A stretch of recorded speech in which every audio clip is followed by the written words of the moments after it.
Get your free COVID test.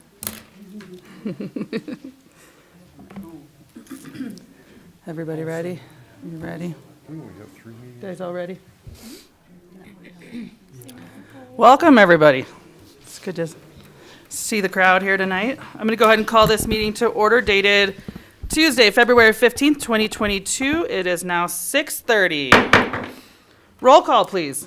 Trustee Black. Here. Trustee Dallison. Here. Trustee Joswick. Here. Trustee Moreland. Here. Trustee Politis. Here. Trustee Cesaro. Here. And Mayor Tarkington. Here. All present. Would everybody please stand for the Pledge of Allegiance?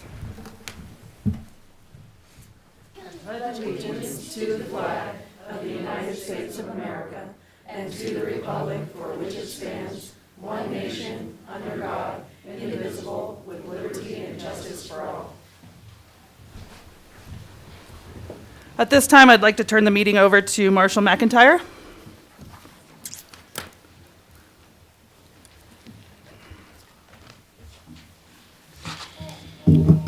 Mayor, Board of Trustees, again, it's my honor and privilege to introduce to you our newest member of the Bayfield Marshal's Office.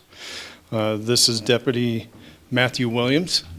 Mr. Williams is a military veteran. He served 5 years in the Marine Corps, and he was honorably discharged in 2014. He attended the fall class for the Southwest Law Enforcement Academy in 2020 and graduated December of 2020. He obtained his post-certification through the state of Colorado on April 2021. He then began his law enforcement career with the Southern Youth Detention Center in June of 2021 before we picked him up. Matt's doing really well. Correct me if I'm wrong. He just finished his first phase of FTO and starts second phase this week. As you all are aware that we allow a family member or somebody that the deputy designates to pin the badge on them. Tonight's kind of special and kind of cool. Matt's dad, Mr. Williams, Jeff Williams, is retired law enforcement. 25 years, is that what you said? 25 years with the Orlando Police Department. So this will be kind of cool tonight. So, coming up.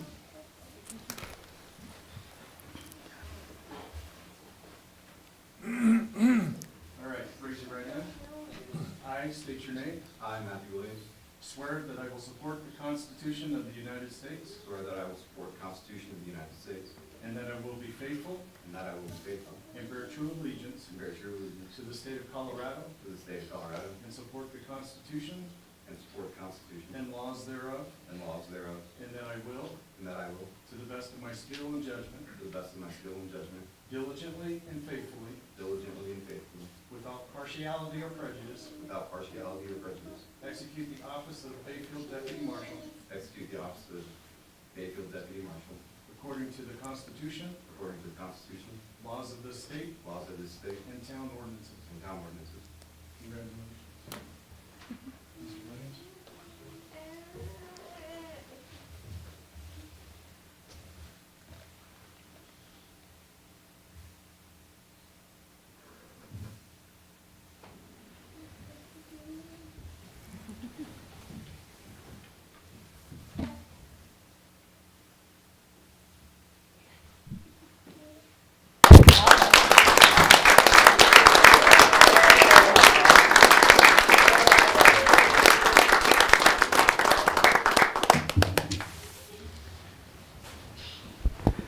Very cool. Congratulations. Thank you, everybody, for coming out. That was a pretty special moment. And thank you all, the rest of the Marshal's Department, for all you do for us as well.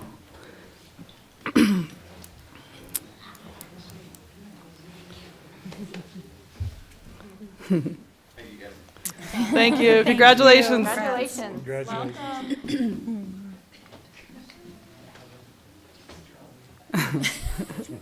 The dog was doing it.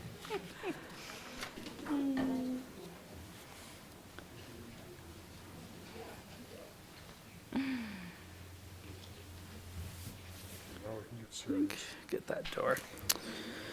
Okay, does the board have any conflicts of interest to announce at this time? Seeing none, we will move on to general public input not pertaining to items on the agenda. If anybody would like to address the board, please state your name and address, and you'll have 3 minutes.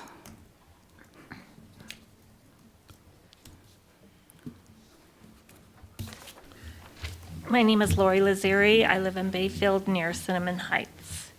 Well, 2 weeks ago, I had a couple of questions, and Katie was kind enough to give me lots of information back. We have emailed each other.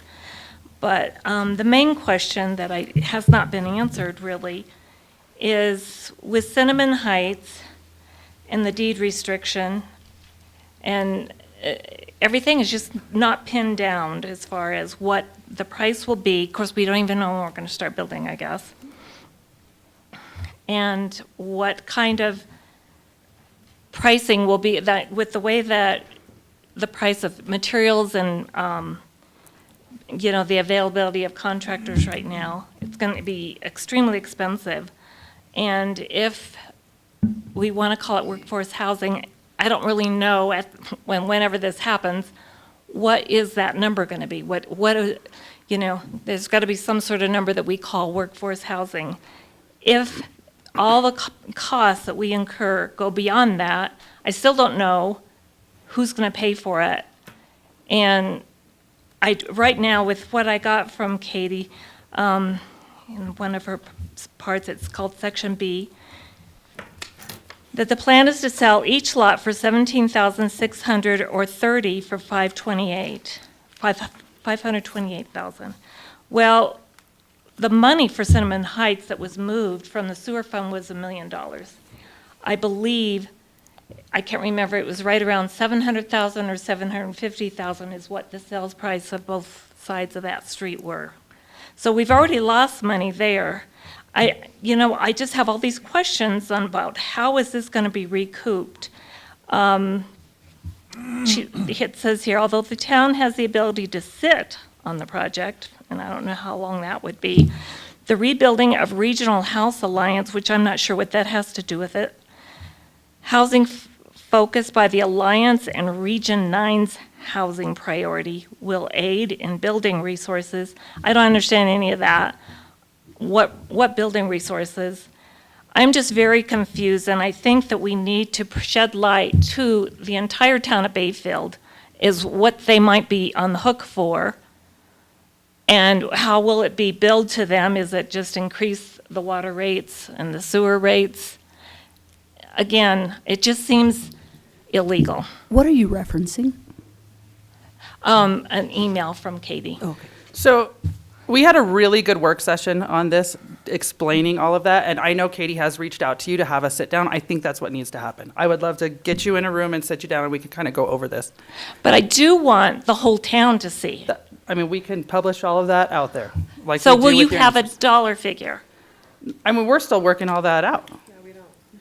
Haven't gotten that far. But I know Katie has reached out to you. I think we could have us sit down and explain this a little better than these back and forth emails, and then they're coming in late, and we're not getting a chance to kind of catch up on it. So I would just love to get. Yeah, the reason I didn't want to do a sit-down is because it's not just between me and the town. It's, everybody has to know this. And timeframes too, when they're saying we can sit on this project, and how long is that? It's just, I think that this land was bought prematurely when there were no plans. Everybody was just, this sounds like it's such a cool idea. And I have to just give my opinion, for the people that will buy these homes, having a deed restriction is not to their benefit, because that limits them on any equity that they can build so they can move up. Only for a period of time, And then, not forever. That was all These explained in the work restrictions session. are never so. forever. but I didn't go to the work session. I don't think the That's what I'm public's saying. If we invited. could just get in a room and kind of catch you up, I think it's going to answer a lot of these questions that you keep coming up with. Okay. I would. Well, I will say I can't do it ever on Tuesday. So, It's fine. We'll find a day. okay. Thank you. Thank you. Anybody else? Anybody on Zoom? All right, did everybody get a chance to look at the agenda? I didn't get an agenda. There's, Back there or? yeah, there's some on the, No. I don't. Oh, are they? She's gonna go grab. Hang on one second.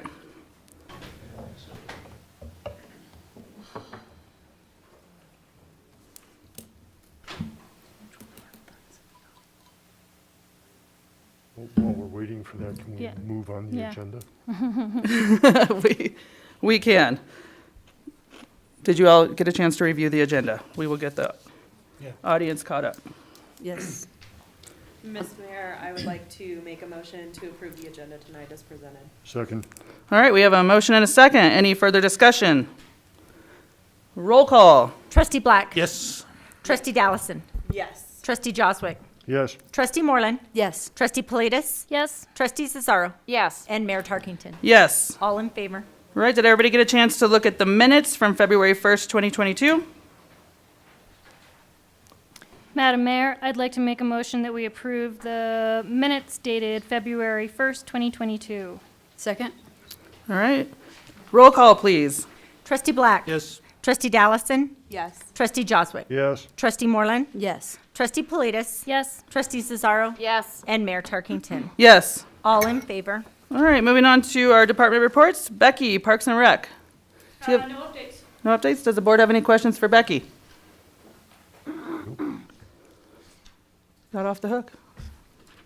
All right, moving on. Moving on to our financial agenda items. Before I turn this over to Kathy, just is everyone comfortable and up to speed on the latest edition? Okay. Kathy.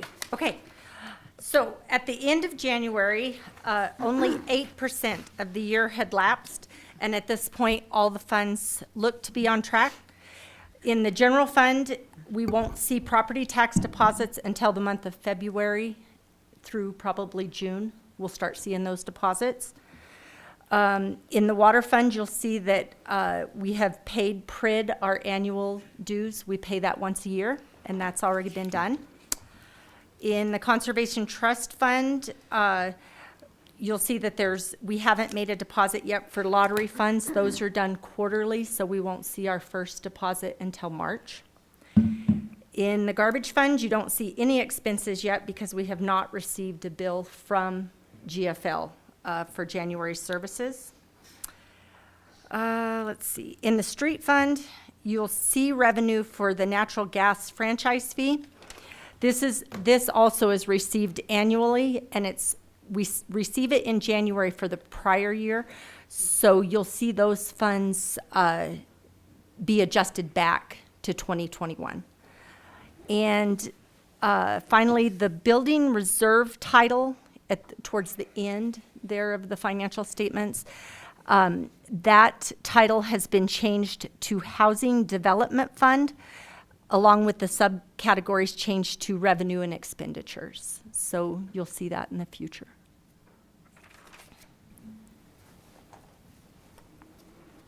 Any questions for Kathy? If not, I would entertain a motion. Make a motion to approve January 2022 financial statements. Second. All right, we have a motion and a second. Any further discussion? Roll call. Trustee Black. Yes. Trustee Dallison. Yes. Trustee Joswick. Yes. Trustee Moreland. Yes. Trustee Politis. Yes. Trustee Cesaro. Yes. And Mayor Tarkington. Yes. All in favor. All right, moving on to our sales tax report. It's in your packet. It's still strong at this time. And moving on to our Finance Director, Land Use Deposit Deficiency Billing Report. Okay, so prior to August of 2020, land use fees or deposits were not consistently collected for land use applications. In August of 2020, the board adopted Resolution 457, adopting a land use fee schedule. In December 2021, the board adopted Resolution 503. This resolution updated the fee and deposit charges. Currently, we have collected about $8,400 in fees, and these fees help cover staff time for these land use projects. We've also collected $9,000 in deposits, which cover attorney, engineer, planner, and publishing fees are charged against these deposits. And once the deposits are depleted, the applicants are billed to reimburse the town for those expenses. I just last week sent out the first billing to to the applicants that have depleted their deposits. And with those billings, I billed 7 applicants for a total of $17,196. That's great. That's a lot. Yes. Yeah, that's significant.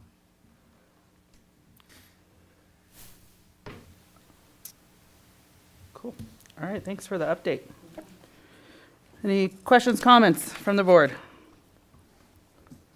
We will move on to our UV enclosure wastewater treatment plant.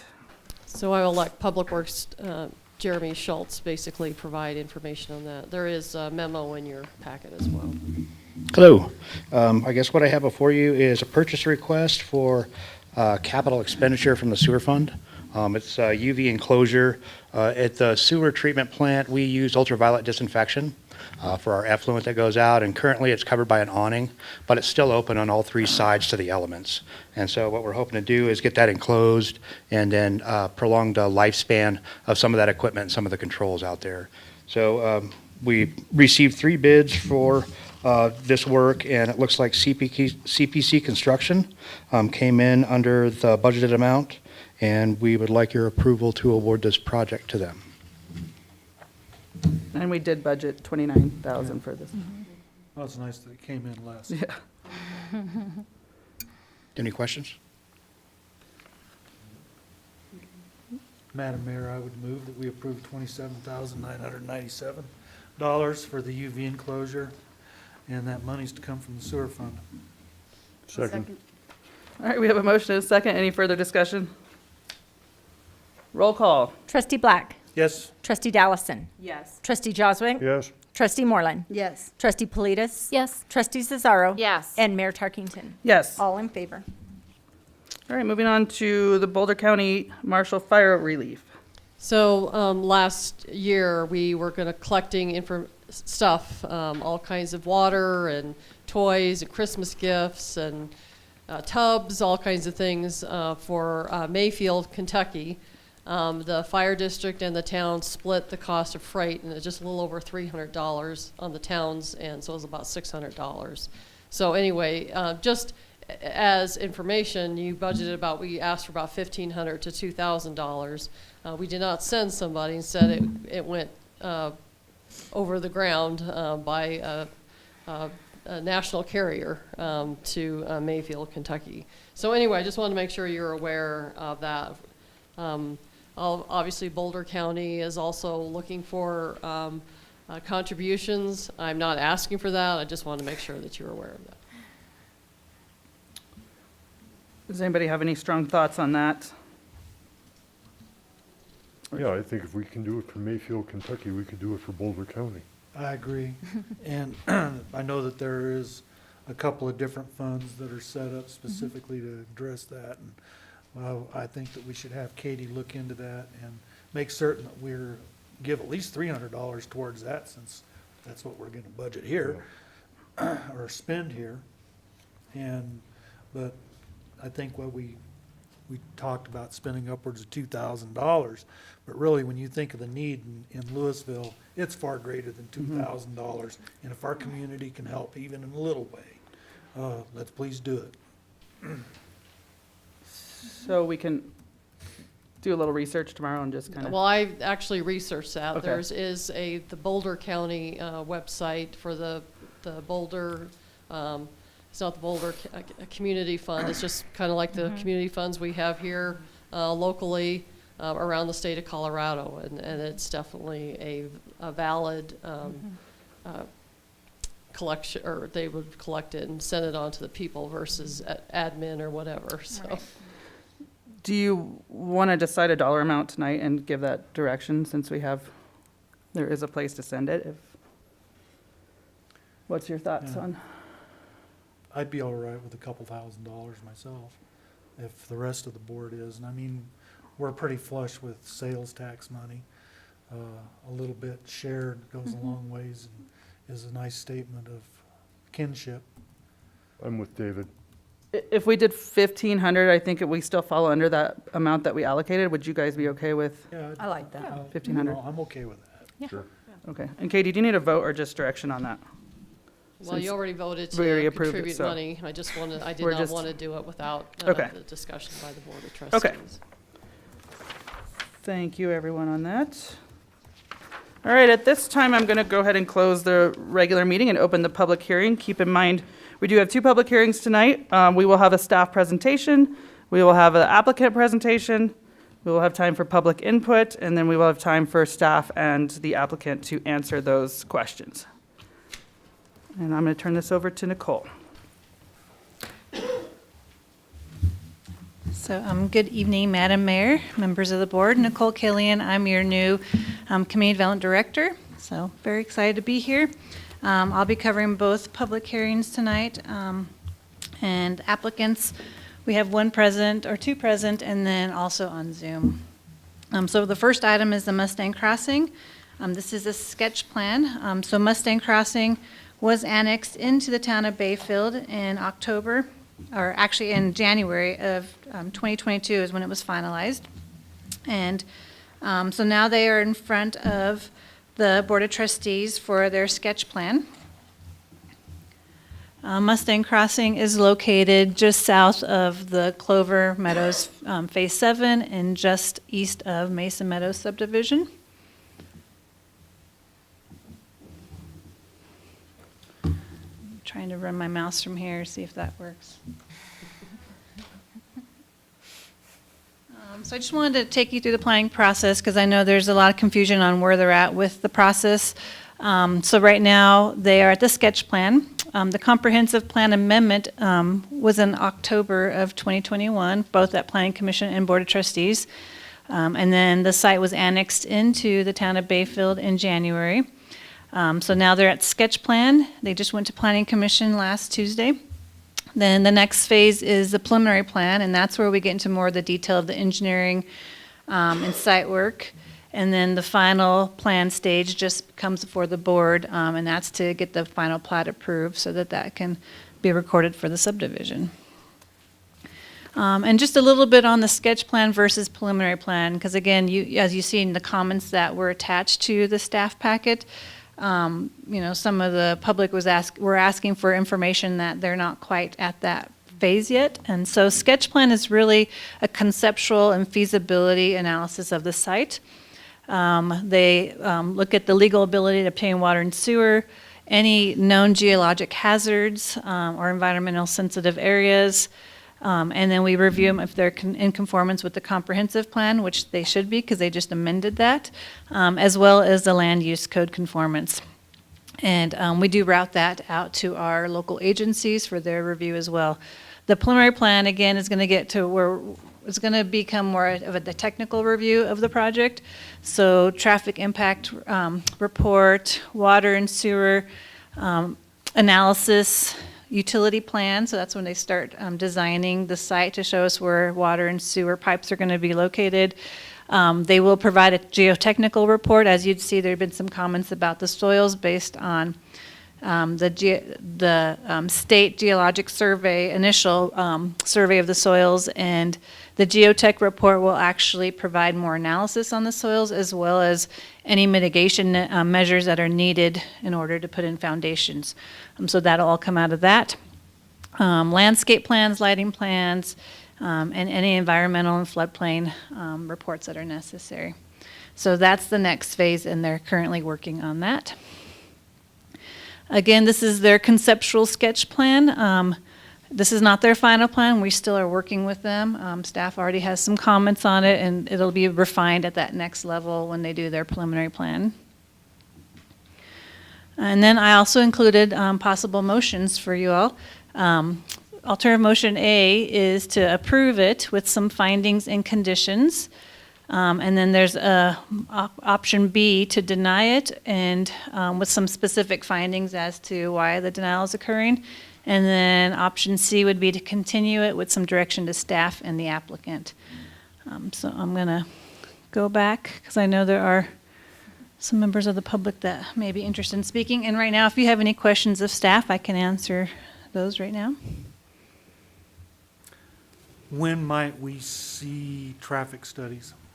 So they're working on their preliminary plan. They will not be ready for the March agendas for Planning Commission. So at least right now, the soonest will be April meetings. So so the second meeting in April, second Tuesday would be Planning Commission, and then the third Tuesday, they would be at Board of Trustees if they make the deadlines for that.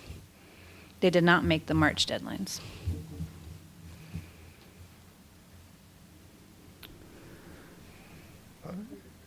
Any other? Procedurally, we're going to discuss this more after the public hearing, so, yeah, just, I'll hold off until then. And we do have the applicant, correct? Yes, the applicant is present on Zoom, so I can go ahead and stop sharing so you can see the Zoom members. And then I know they have an SEH representative here as well.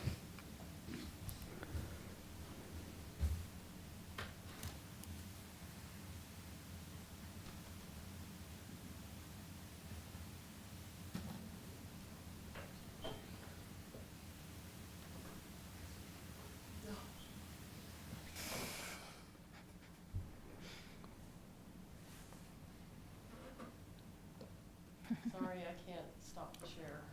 Can I start the share while the others just finish sharing? This computer just shut down, so. Just give us a couple minutes.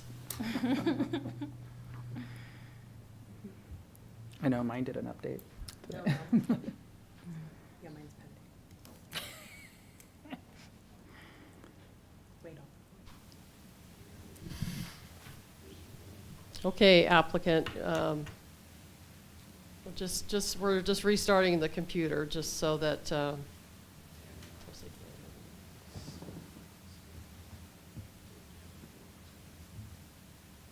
just give us a little bit as we get restarted.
Okay.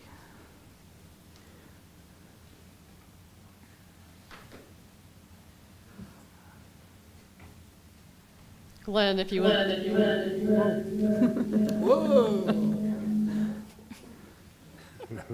Sorry about that, everyone. Dude. Yes. I'm Glenn Nozell from Coeur d'Alene, Idaho. Just wanted to thank the board for the time tonight. We're very excited about the design and the evolution of this sketch plan. We now have 6 acres of green belt and open space park that I think is going to be a fantastic amenity to the community. And we're looking to implement architectural and landscape standards that should create a fantastic neighborhood. And we're just going to let Paul do the presentation tonight.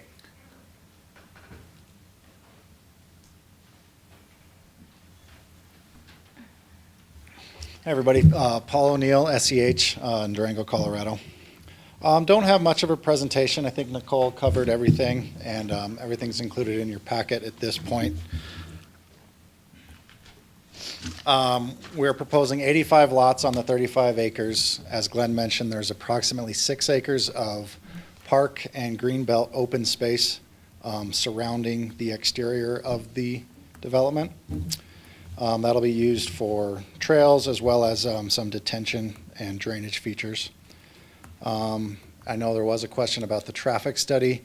We had traffic cameras out last week collecting background data, and so we are in the process of downloading that data, and we should be getting those numbers back soon, and the traffic study will be submitted, like Nicole said, as part of the preliminary plan submittal, which we are hoping to submit in early March to meet those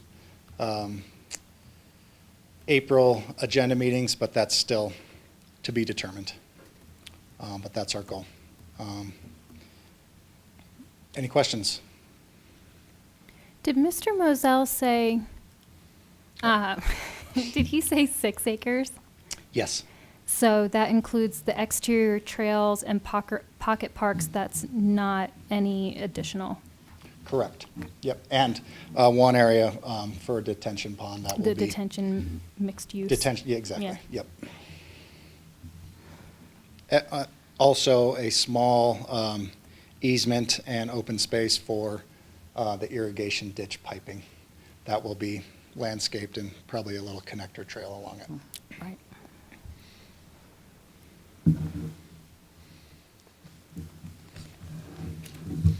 No more questions? Thank you. Thank you.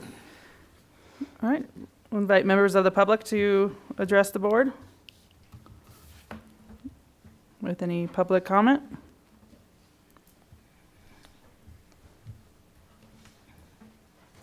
Good evening, Kat Katzos, 525 Dove Ranch Road. In the way that that was explained, it sounds like there might be modifications to the development. Instead of it being cookie cutter, it might include alterations to that. So I'd like to get clarification about that. We'll see if we have any other public comment. We'll come back. Does anybody else have any public? I have a comment. Sure. You ready? Yes. Name and address. Okay, Brian Blanchard, 627 Louisiana Drive. You thought you were going to be rid of me tonight. But no. So, my comment is that the developments that are coming up currently and into the future, I think it's a good thing overall if they're handled correctly. My concern is that in the relationship to Mustang Crossing, I don't think that the developer has put enough effort into open space and parks. 85 lots is going to dump hundreds of people into that area. And they need a place to gather and a sense of community. We really haven't done that in the past. You've done subdivisions, Dove Ranch, Clover Meadows 7, Mesa Meadows, and none of them have ever included parks or open space. So, and at least Mr. Moselle is thinking about it, but it's inadequate. The developer is going to make a substantial amount of money. He could gross over $7 million on this project just in the dirt. And I think that we have a chance to set the standards for the future developments, residential specifically, that will include more open space and parks. I know Mrs. Tone, it rubs her wrong that we're a bedroom community for Durango, and I get that. I think we all kind of heard that and know that's how we're thought of. But why not now, when we have all the developers rolling into town, this is a chance to really do some creative, connectivity. Let's start changing how the town is perceived and how we do things. Work with the developers, but make them do what's going to be good for the community. I applaud Bayfield East development, just to get off, in that they have already put a lot of effort into that. That's going to kind of be a gateway to Bayfield in a way. And I think Mustang Crossing could be really good.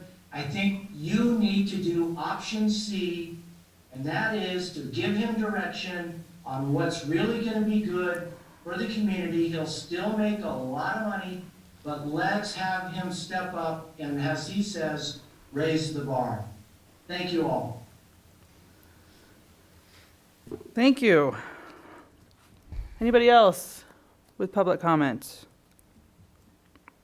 Would staff or the applicant like to address those? So the first one I have is a cookie cutter, and that probably should be the developer's engineer.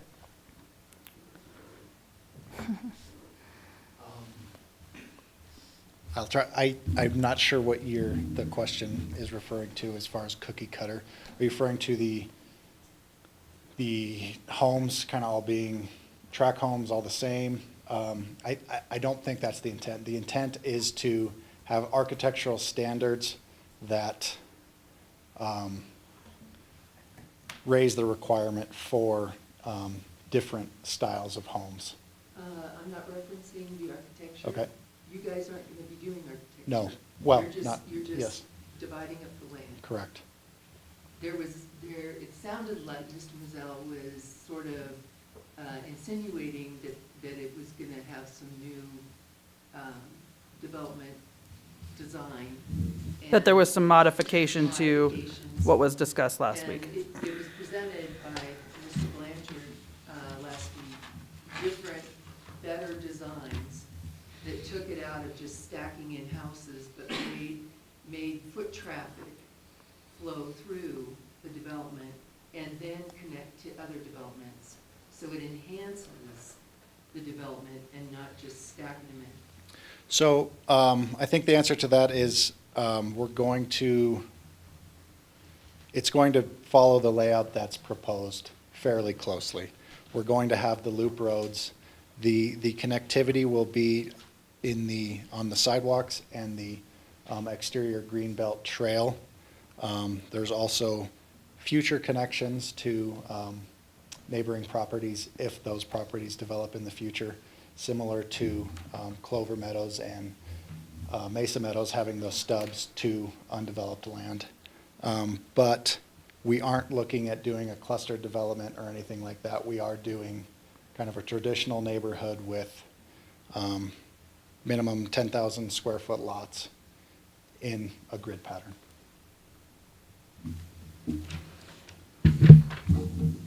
And the next one was regarding Brian Blanchard's not enough open space, and your Nicole Killian could probably address that.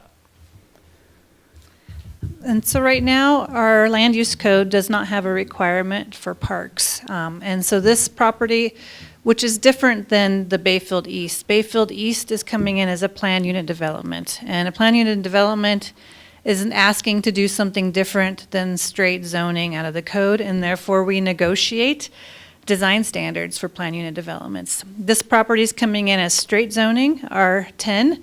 And so with straight zoning, we review it based on the current land use code that it came in under. And right now, our land use code does not have a park requirement.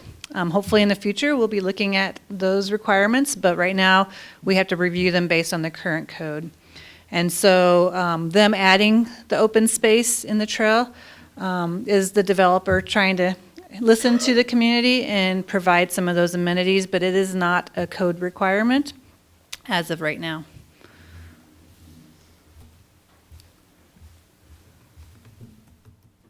Does the board have any questions or need any clarification on?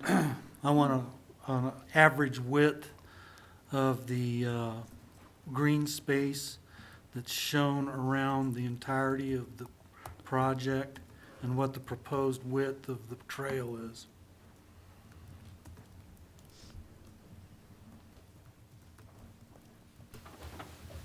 The proposed width of the trail currently is 8 feet, and it would be a crusher fines trail. And the proposed open space varies between 30-foot minimum up to, I believe, 65 feet. And I think there's more space on the southern portion of the property currently.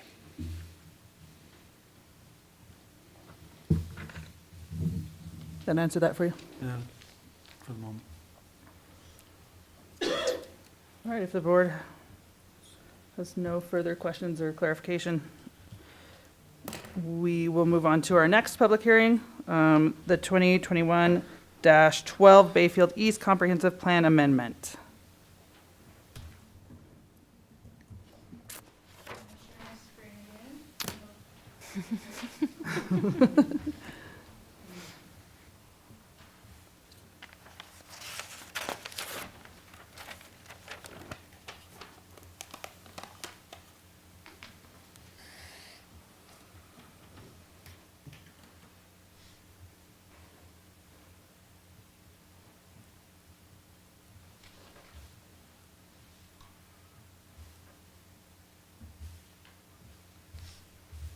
So, hello again. Bayfield East annexation, or this is actually the comprehensive plan, so it's the first step in this process.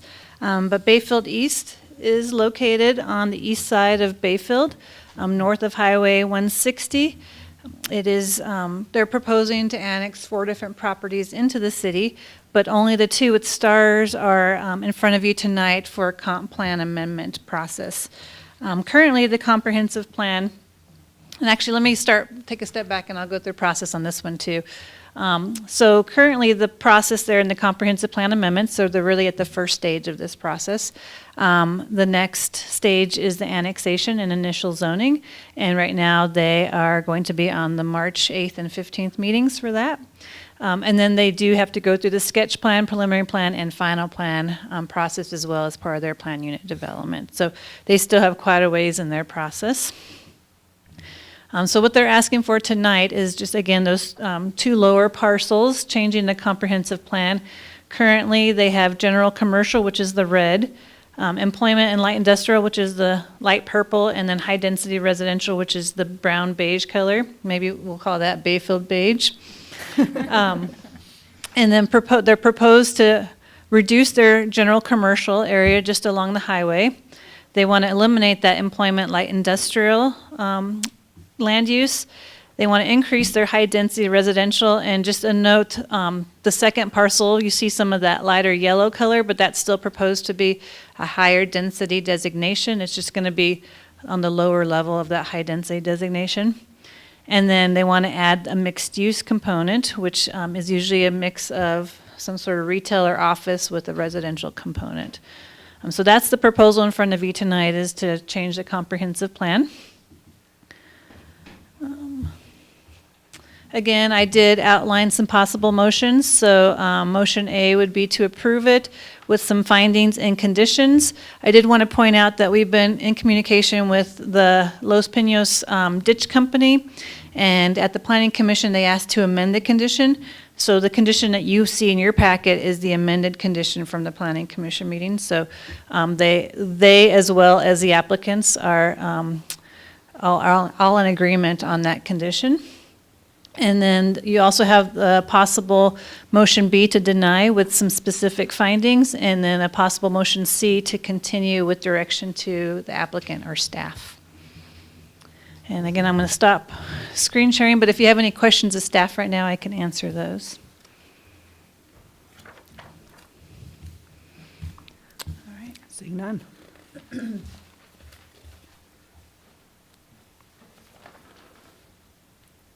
And we do have the applicant here.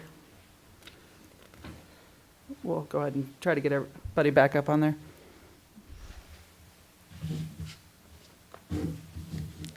So my name is Derek McCoy, P.O. Box 1310 in Bayfield.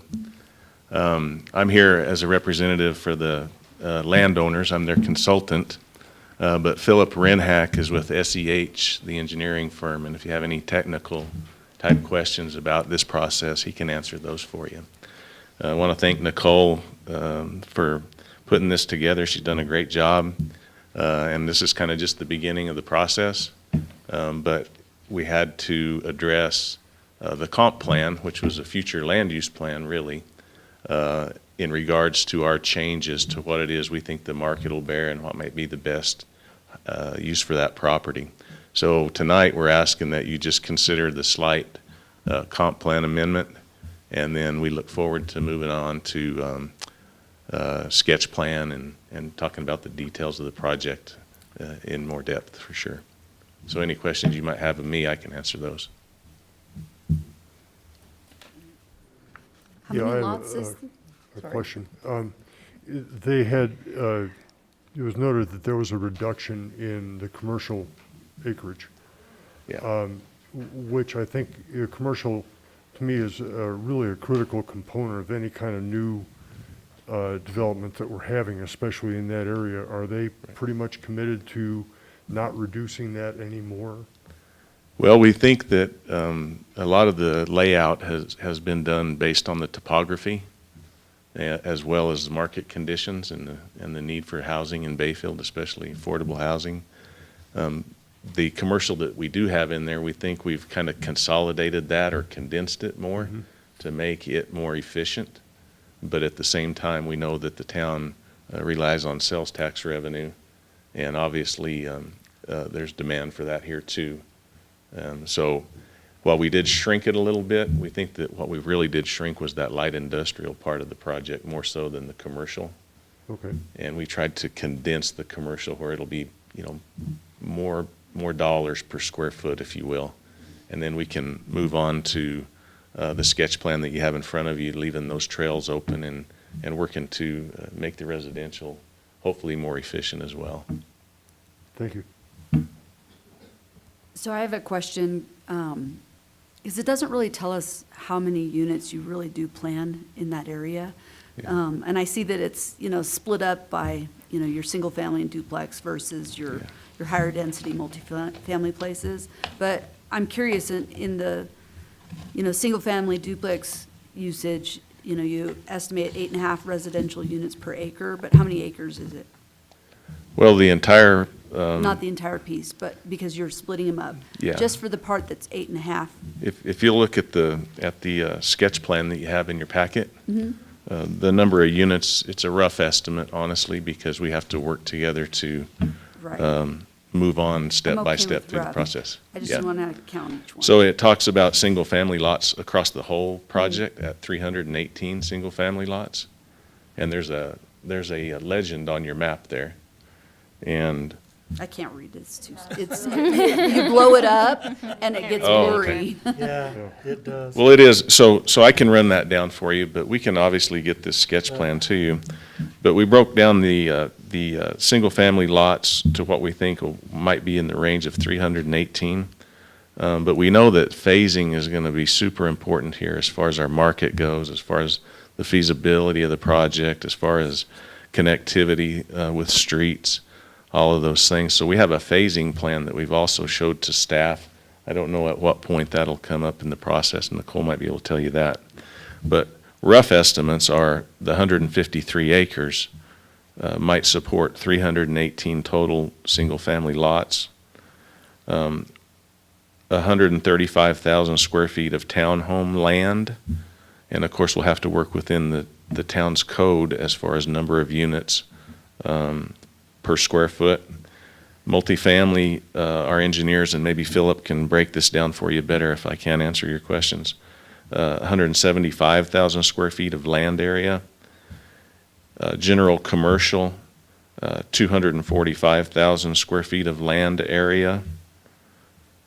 And then the mixed use part that we have in and around that park, it's drawn into the conceptual plan, is 110,000 square feet.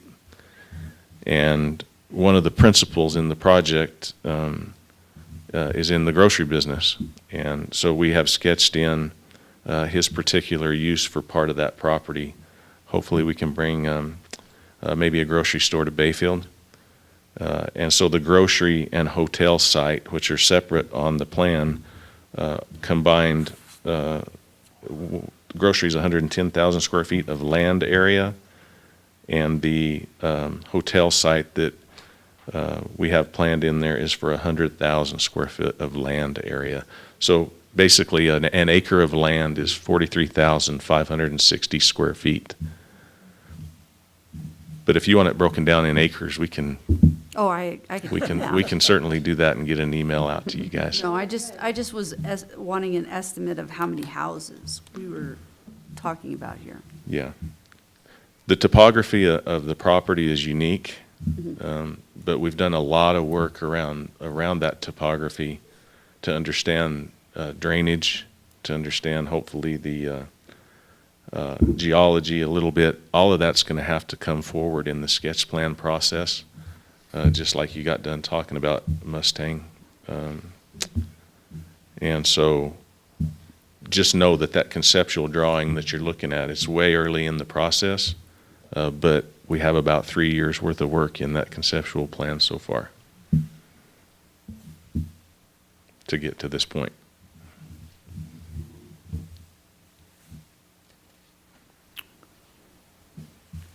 Philip, did you have anything you wanted to add?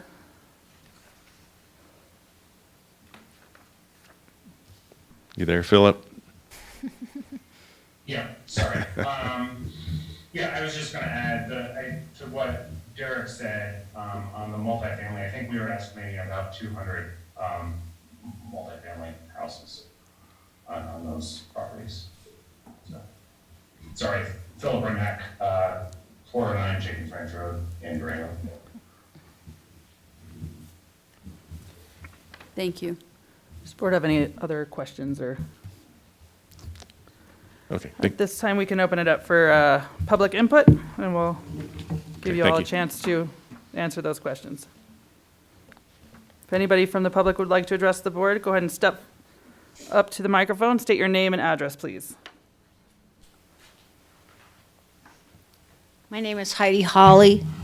I live at 2179 County Road 526 in Bayfield, and I got this in the mail, but I just think it's pretty obscure. I don't understand. It looks to me like this high density, which this is one reason I'm up here, is I'm just thinking I need a lot more information and a clearer map to know what's happening. It's right across, I'm thinking it's right across Highway 160 from where my property lies, and that I'm concerned about wastewater, this high-density area. Is this what we're talking about? Mm-hmm. Okay, so it's directly across from my property, and the way the land does lie, all the drainage, if it's not addressed properly, is going to come down onto my property through, have a draw that is going to carry all the wastewater down onto my property and also to some people down below us, and then it will ultimately run into the creek, Beaver Creek. So I am concerned about the density, and it's been my experience with Bayfield and all the planning that they've done so far, that yes, they have provisions to address the wastewater with retention ponds and things, but it's been my experience that once the projects go through, then they turn the maintenance of these things over to the homeowners, and they're not maintained. So that's why I'm just coming here to the beginning of this whole thing to state that I don't think, or at least at this point, based on past experience, that it's going to be taken care of in a way that will be lasting and effective, and like I said, I don't really have a good map. I don't even have a key to the map to understand exactly where this piece does lie. I've got this little map here, and I'm assuming that it's right here, but I don't have a key or anything that shows me what is really where this high density piece actually is. To the best of my ability, I've come up with that it's right in here. Is that correct? Or does anybody even can see my map? Yeah, I can't see. Yeah. So that's why I'm thinking, well, why can't I look at it tonight on a big screen, or is that? We had it up a minute ago. Yeah, We had it up a minute ago. Yeah, we can do our best to blow that up and have the, either staff or the applicant address that. I just want to see if there's anyone else in the room first. that Okay. has public comment? Thank you. I had a quick, ma'am, I know that we're probably in the same position as far as being able to read the map, because that's what I have too. But as best you see on that, where is that draw you're talking about in relation to the east? I'd have to the just east come edge of up the and, property? do you want me to go over there? Sure. Okay,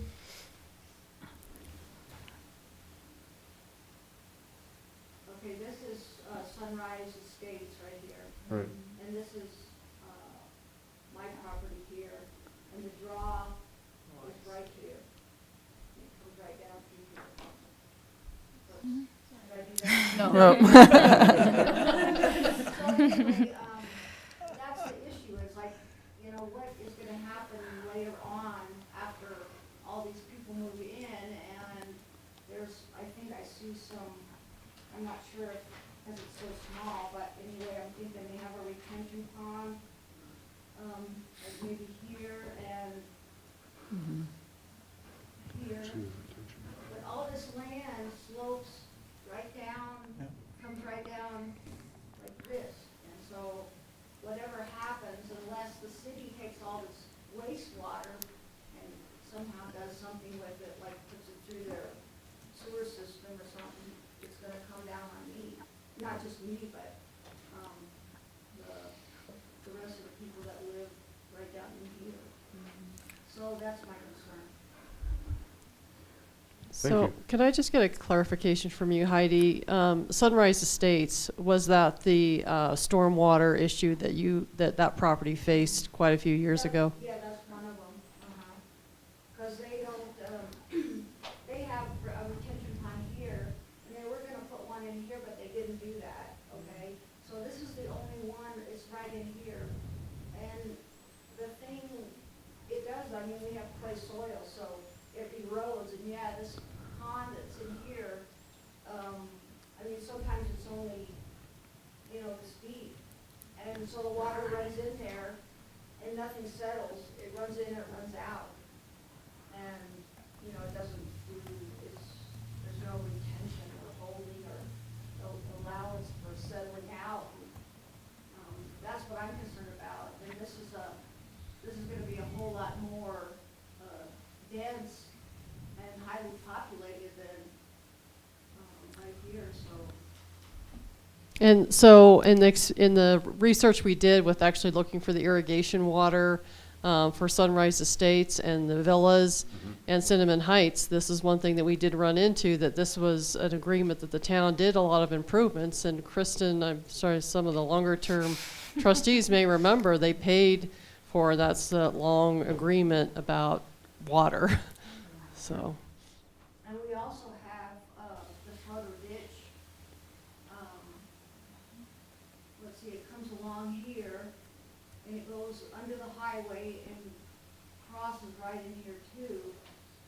So there is gonna be an issue with, maybe something in our, irrigation system, which is gonna go on down through here and affect all these people, you know, because these are all, the east lateral of the Schroeder ditch. So if we have issues with, contamination of our ditch water, you know, I'm not gonna be the only one that's gonna be affected by it. So my concern is just that, in my experience, the retention ponds are not maintained to the point where they serve any purpose. And so that's really where I'm at. And, I could use a better map at some point too. Yeah. I think all of us can. Heidi, we'll circle back to you. I just want to see if there's any other members of the public that would like to address the board. Kat Katzos, 525 Dove Ranch Road.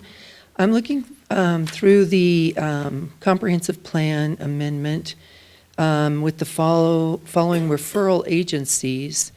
And in regards to water, which is a huge issue, huge, here in the West, we have declining resource. I don't see a water feasibility study in the referring agencies. It has the Upper Pine Fire Protection District, obviously weighing in on water resource for dealing with fire, but what is our water availability? And this sounds like a very large development. And I'd like to understand that better and clearer. I think it's prudent of us to know that moving forward, because water sustainability should be a very high priority in assessing these future developments. I know we can do it. There's great resources out there that advise how to do that.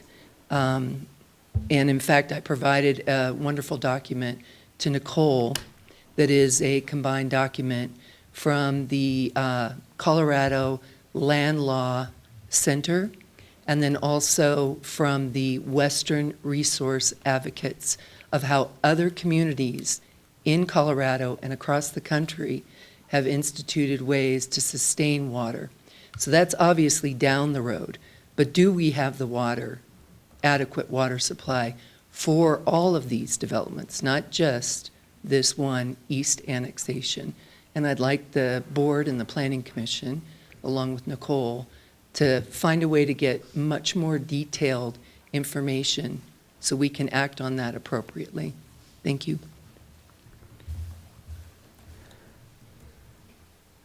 Anybody else for public comment?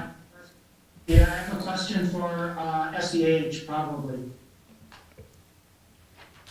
Go ahead. My question is, what's the timeline going to be on Bayfield East development? Is it going to be bits and pieces to start with, some residential, some commercial?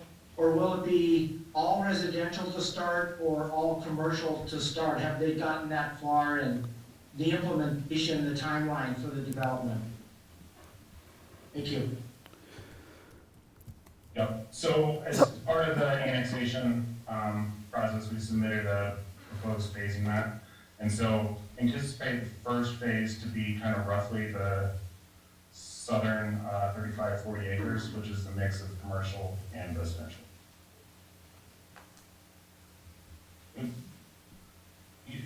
Phasing will progress from south to north. Got it, thank Do we have any other public comment?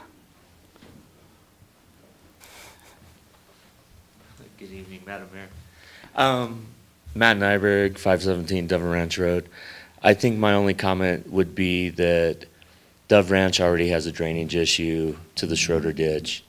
And so with this new development coming, it could be another possible occurrence with the ditch. So I would just want you guys to look at maybe what you could do in the future to avoid that, because Schroeder Ditch already wants the town to pay for the drainage for Dove Ranch.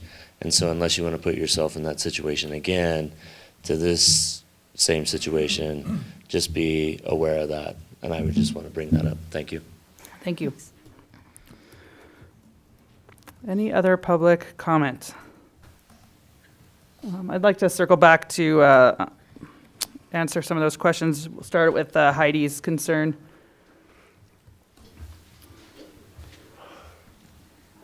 So I wrote a few down. First, I think Philip answered the phasing. As part of the annexation, we are going to see phasing. We will see a larger conceptual plan as part of the annexation as well. And so that did not, they were only showing really the first two properties that are in front of the board tonight for the consideration of the amendment. But we'll be getting into more details on all of the four parcels as they move through the process. In terms of high density, that is,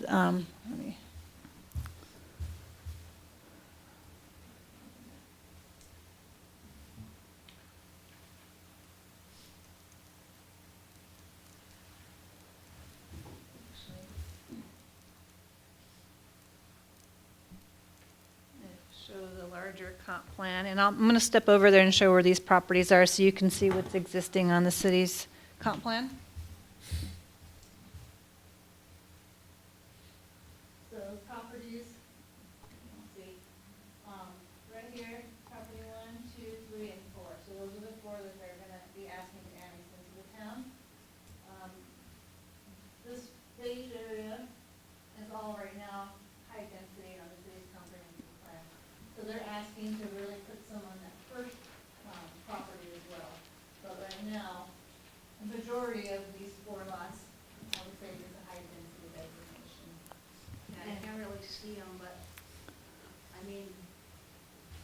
Yeah, and I I would. know we're just getting started, but I, just feel like to really understand, it would just help me if I had a better map and more specific, like a key and something I could study right now. Yeah, and I can give you, I have actually a copy of that map with me, and I can give that to you tonight too, and kind of show you again what they're proposing to do. But that's just kind of the bigger picture.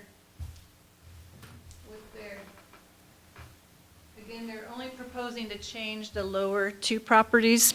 And so that yellow on the northern part and then the beige on that southern part would be what we would consider a high density. And I did have that broken down, but let me read that for anybody who didn't see that. But in terms of high density in the town's comp plan, it's consisting of single family and duplex uses with an average density of 8.5 units per acre. Multifamily uses in this area, such as townhomes, condos, row houses, apartments, etc., are included in that designation. And this should average approximately 20 residential units per acre. So lot sizes within this land use area should average 5,000 square feet. And so there's a range, they say 8.5 units per acre. So some of them are going to be, the yellow is going to be probably a lower density in that range, but the beige is actually being proposed to be a higher density in that range as of right now. But that kind of gives you an idea. And again, I can provide you any of this information. It's in the city's comprehensive plan if you would like to see that. But you're changing the comprehensive plan. They're proposing to change it on this. And really, again, I'll step up here to the map. Right now, this is an employment light industrial. And then this is their commercial. So they're looking at putting their commercial on the bottom, putting some high density where this commercial is located, and then removing this employment and putting a little bit of high density in there as well. So that's what they're proposing. So they're displacing some of the commercial and employment with high density. Make sure, let's see, other questions. So are they going to keep the other high density? As of right now, they're not proposing any changes to those northern properties. And then in terms of drainage, and we will get more specific information on drainage when we get into the preliminary plan stage, so we're still a little ways from that. But they do have to provide a drainage report. They do have to design the drainage utility as part of their plans. And we do have an engineer that works with the town to help review that for the towns to meet town codes. In terms of maintenance, we'll look into that a little bit more detail and probably do a little research on some of the other developments and how those drainage ponds are maintained, because they are supposed to be maintained in perpetuity as part of their approvals. So especially Sunrise Estates, we'll look into what's going on there. And then also irrigation systems, we are working. We do route plans to both the Schroeder Ditch and to the Los Pinos Ditch companies and making sure that they're part of the conversation. But we're also, and SEH specifically is working with the Army Corps of Engineers, because they actually are the ones that look at the impacts into the irrigation ditches. And so they are also getting routed these plans and providing comments back to us. And then water supply, I know Kat had some concerns about water, and we've actually talked a little bit about that. We do require them to prove their, number one, during the sketch plan, they have to prove that they have legal ability to access water. And we do defer to our Public Works Department on whether we have that ability to serve. And then during the preliminary plan stage, they actually do have to prove up that we have the capacity to serve. So those plans will be coming forth through the process as well. And then timelines, again, I know Brian had that question. They did provide a phasing plan as part of the annexation packet, which we just routed to referral agencies, and that'll be on the March agendas. And so we'll have more specific mapping at the March meetings. So there's that light industrial that they're proposing to switch. And then there's only the light industrial down over by Bayfield Parkway. Is there any other place in our plan that has light industrial, or are we taking half of it away by approving this? Taking half of. That's what it looks like, doesn't it? Absolutely. Yeah. In the comp plan, going west, it looks like there's some potential light industrial towards Gem Village area as well. Again, this is future land use map. Existing zoning, I believe it's only the along Clover. Can you, So there's our existing zoning map. I know you can't see Like, it. yeah. But this light green right now is, or the mint color is our light industrial.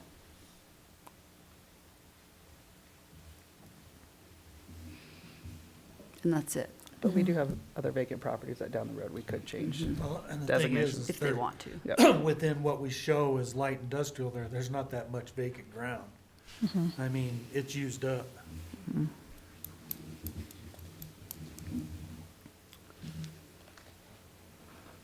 Any Any other other questions, questions for staff? Sorry.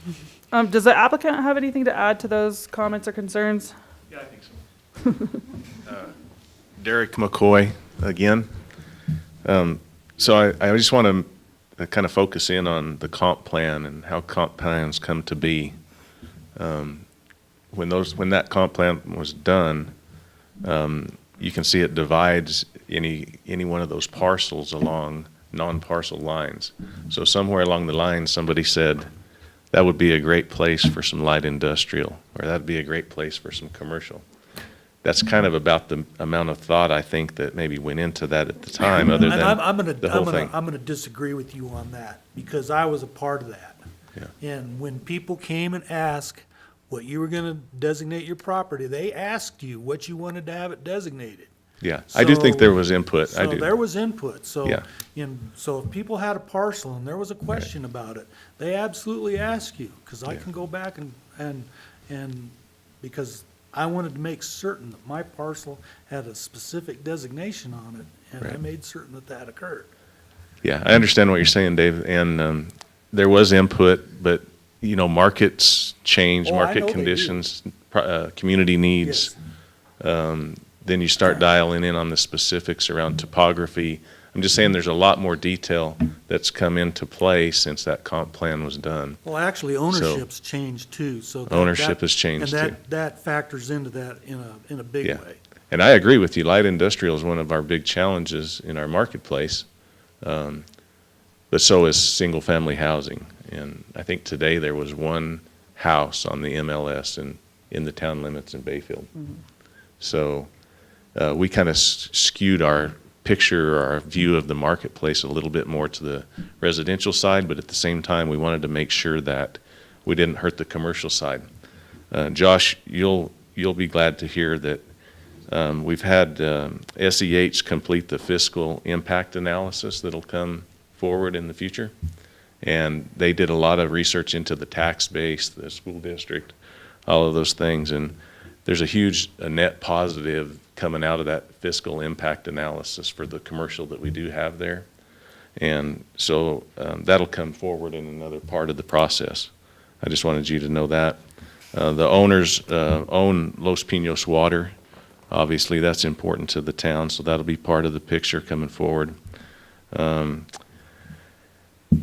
And then, of course, the drainage, we've addressed that, but that'll have to be taken care of through the Corps of Engineers, no doubt about it.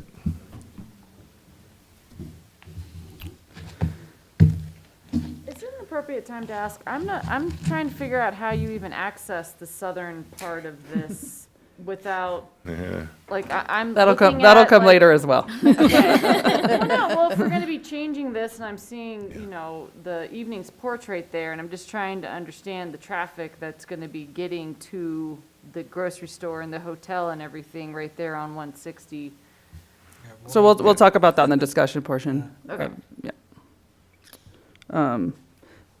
Yeah, I think tonight we're simply asking for your guys' consideration and hopefully approval to make this slight amendment to the comp plan so that we can move forward with the conceptual that we have and then address all those things through the process as it comes along. All right, thank you. Does the board have any other clarification or questions before I close out the public hearing? How big is that park, you think?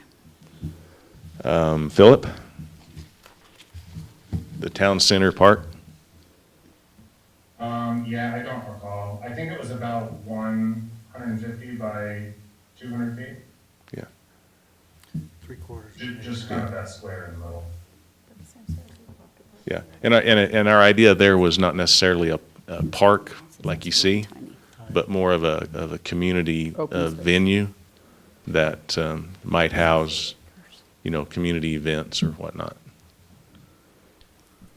And then you can see the open space in that conceptual that we tried to put in there with that trail system that hopefully will link up over to the school and the communities to the west. So there's lots to talk about. But tonight, we ask you guys consider that comp plan amendment, please. Thank you. All right. I will go ahead and close out the public hearing and resume the regular scheduled meeting. Moving on to new business, our action agenda. Do we have any general public input pertaining to items 5A through D on the agenda? Seeing none, we'll move on to 5A, the 2022-02 Mustang Crossing Sketch Plan. Any discussion from the board?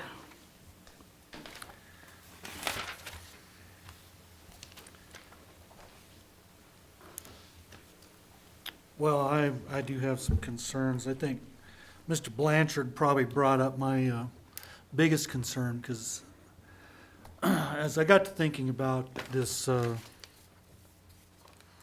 strip of ground that's running around the outside of this, it really serves little purpose aside from making a good spot to grow weeds in my mind. And I think that the neighborhood would be better served if you took the entirety of that 6 acres and made it into one parcel somewhere in the center of it where there could be some actual use garnered from it, so that you actually have something that resembles the park like across from your house, so that it truly is a neighborhood park. I don't think that you're going to end up having a lot of usage of a trail system that runs the perimeter of this if you have a sidewalk system on the inside. And honestly, if you want to make it a walkable community, let's take a closer look at the sidewalks along the streets, perhaps. And let's maybe put a spot in there so that you have a little bit of a parking area, what we call a parking area, between the sidewalk and the street, so that you have a place for storage of snow, amongst other things. But that way you can actually enhance the width of the sidewalk a little bit, provide a place for a tree or two between the sidewalk and the street. So, and that would, in my mind, make a better neighborhood than one that has an open space around the backside of it and sidewalks with the gutters already incorporated right into them, and basically driveways right to them. The other thing too, and this goes to that cookie cutter thing, and I spoke to this when I was on the Planning Commission when Mesa Meadows was being considered, and Jim Flint resisted. He was the engineer on that. But I asked, why don't we have a variety of lot sizes? I mean, once I say a variety of lot sizes, they don't have to vary much, but to have them all exactly the same size just seems counterintuitive to me. It also makes for a very uninteresting neighborhood. The other thing that I have a concern about is the amount of access that we have shown. We have 2 points of access. We're going to add 80 lots. And I know that our traffic study should address that. It's still a big concern. I'm thinking that the developers need to work with whoever they're buying the parcels from, the Ludwig family, and see if they can't come up with some kind of an access to the south that gets back to the Buck Highway. Particularly given the fact that when we approved the change of land use designation on this particular 35, we changed it on other parcels there as well. And we changed that from open space to residential. So we know in an eventuality that there will be a need for a road that ties back to the west, to the Buck Highway from the south. And I'm thinking that it would be better to contemplate that now and at least show it on the map so that future developments have to abide by that type of designation on the map so that we know where that access point will be going forward. Because this is the only way that we're going to be able to adequately satisfy the residents that live within Mesa Meadows right now. They have, if we add 80 lots back there and all of that's going through Mesa Meadows, they're just going to be up in arms. So I want I think that's pretty much what I've got to say at the moment. This concept of the open space, I mean, this has come up over and over again. It's been a concern of the citizens. I think Nicole said it best, that it is not part of our land use code. It is not a requirement. I do, between planning commission and sitting in here and sitting in other meetings, I do feel like the developer has really put some effort into that. There's a reason there are no parks in Dove Ranch. There's a reason there's no parks in Mesa Meadows or Clover Meadows. Who's going to take care of it? Who's going to foot that bill? We cannot we can't encumber that cost for the town of Bayfield. Thinking back to Dove Ranch, we approved a park in Dove Ranch. It was right up there, and go back and look at the original map. And then Brad came back and said, well, I need to develop a road all the way to the top. And so he allowed the town to allow him to phase it in a fashion where he built that road up the south of the property, which facilitated him getting his water line in, and he sold a lot of lots along it, but it didn't get the park built. It did not get the park built because that was supposed to be on that McKnight Avenue, which now is going to be, I don't know what it's going to end up being. But there was supposed to be a good-sized park there. There's no park there. So it wasn't that for lack of contemplating the idea of a park. And I kind of disagree on the walkable path. I do think that our paths, at least the ones by my house, are They're well used. well traveled. Yeah. And I think it is attractive to have that space around this development. Well, if you look at Mesa Meadows on the side that's down going into Fox Farm, there's some sort of bike path there that the HOA doesn't know if they own it. They don't know if the town has it. It's not maintained. It's kind of a hazard.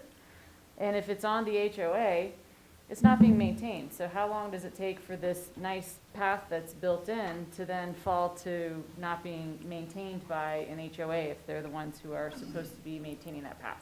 Well, imagine having a park with swings and slides that splinter and, who's taking care of that? Well,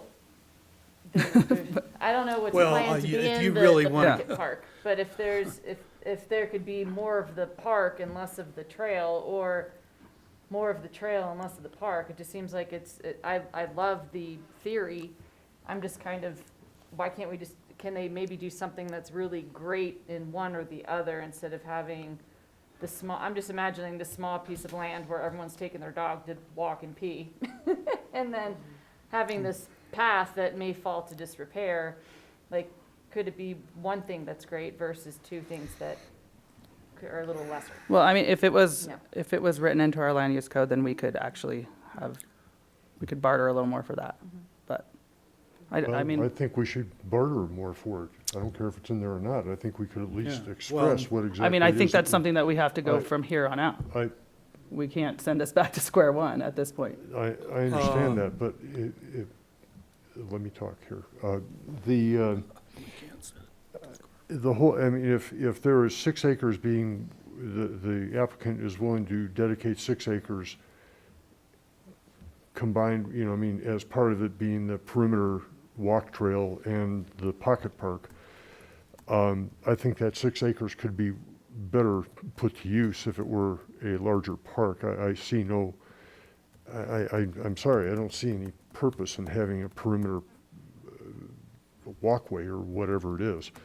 And, you know, I mean, not to bring up history here, but I remember back when, but I do. I remember back in the early 90s having the same discussion about whether or not there should be parks in subdivisions. And at that point, the consensus of the board was that, generally speaking, no, there shouldn't be. And I think it was wrong then, and I think it's wrong now to say that there should not be parks. I will tell this story. I remember there was someone came in, I won't say who it was, a developer, and it was brought up, you have no park in this proposed development. And his response to that was that there is a gully going through this development and the kids could play in the gully. And the board at that time accepted that as something that, by golly, that's a good idea because it was low maintenance. Damn right it was low maintenance, it's a gully. It just makes more sense to me. It is an amenity that is, I have a park, we have a park in my neighborhood, and it's great. And it's just a real benefit for the people who live there and for the kids who live there. And I'm a big advocate for it. And I would advocate for that in this case, that 6 acres be put to better use than to have a perimeter path. That there be okay, make it 2 little parks or 1 big park in the middle. But that's what I advocate for. And you're right, that is something that we need to change in our code. You know, and, you know, do you say, okay, you have X number of units, therefore you should have X square footage of park? And I don't know what that equation would be, but, you know, I mean, it would be based on something then, you know, not just an arbitrary figure. But that's the way I look at that. Well, I know planners do have a figure somewhere that they rely on for park space per unit when you're, say, designing multi-unit spots. You know, how much park space do you need for a 80-unit Yeah, and in this case, I apartment think, building, for 6, example? you know, I 6 mean, acres. these are good, these are legitimate questions.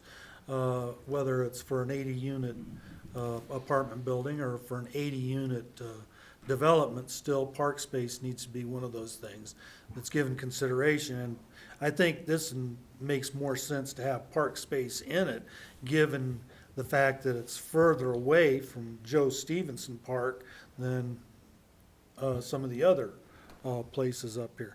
But, you know, I think back to, as a kid, we had baseball games on the parks. And if you don't have a big enough place where kids can have a neighborhood baseball game or a wiffle ball game, then the parks aren't serving the purpose that I think that we as adults think they ought to be serving. They need to have some space. So I really don't know how we deal with it in this circumstance. I mean, I don't want to sit up here and redesign this development. Right. I mean, it's not my job. I could probably do a very good job of it, but I won't. No, it's But not. at the same time, I think that 6 acres is a very generous size to dedicate to something like that.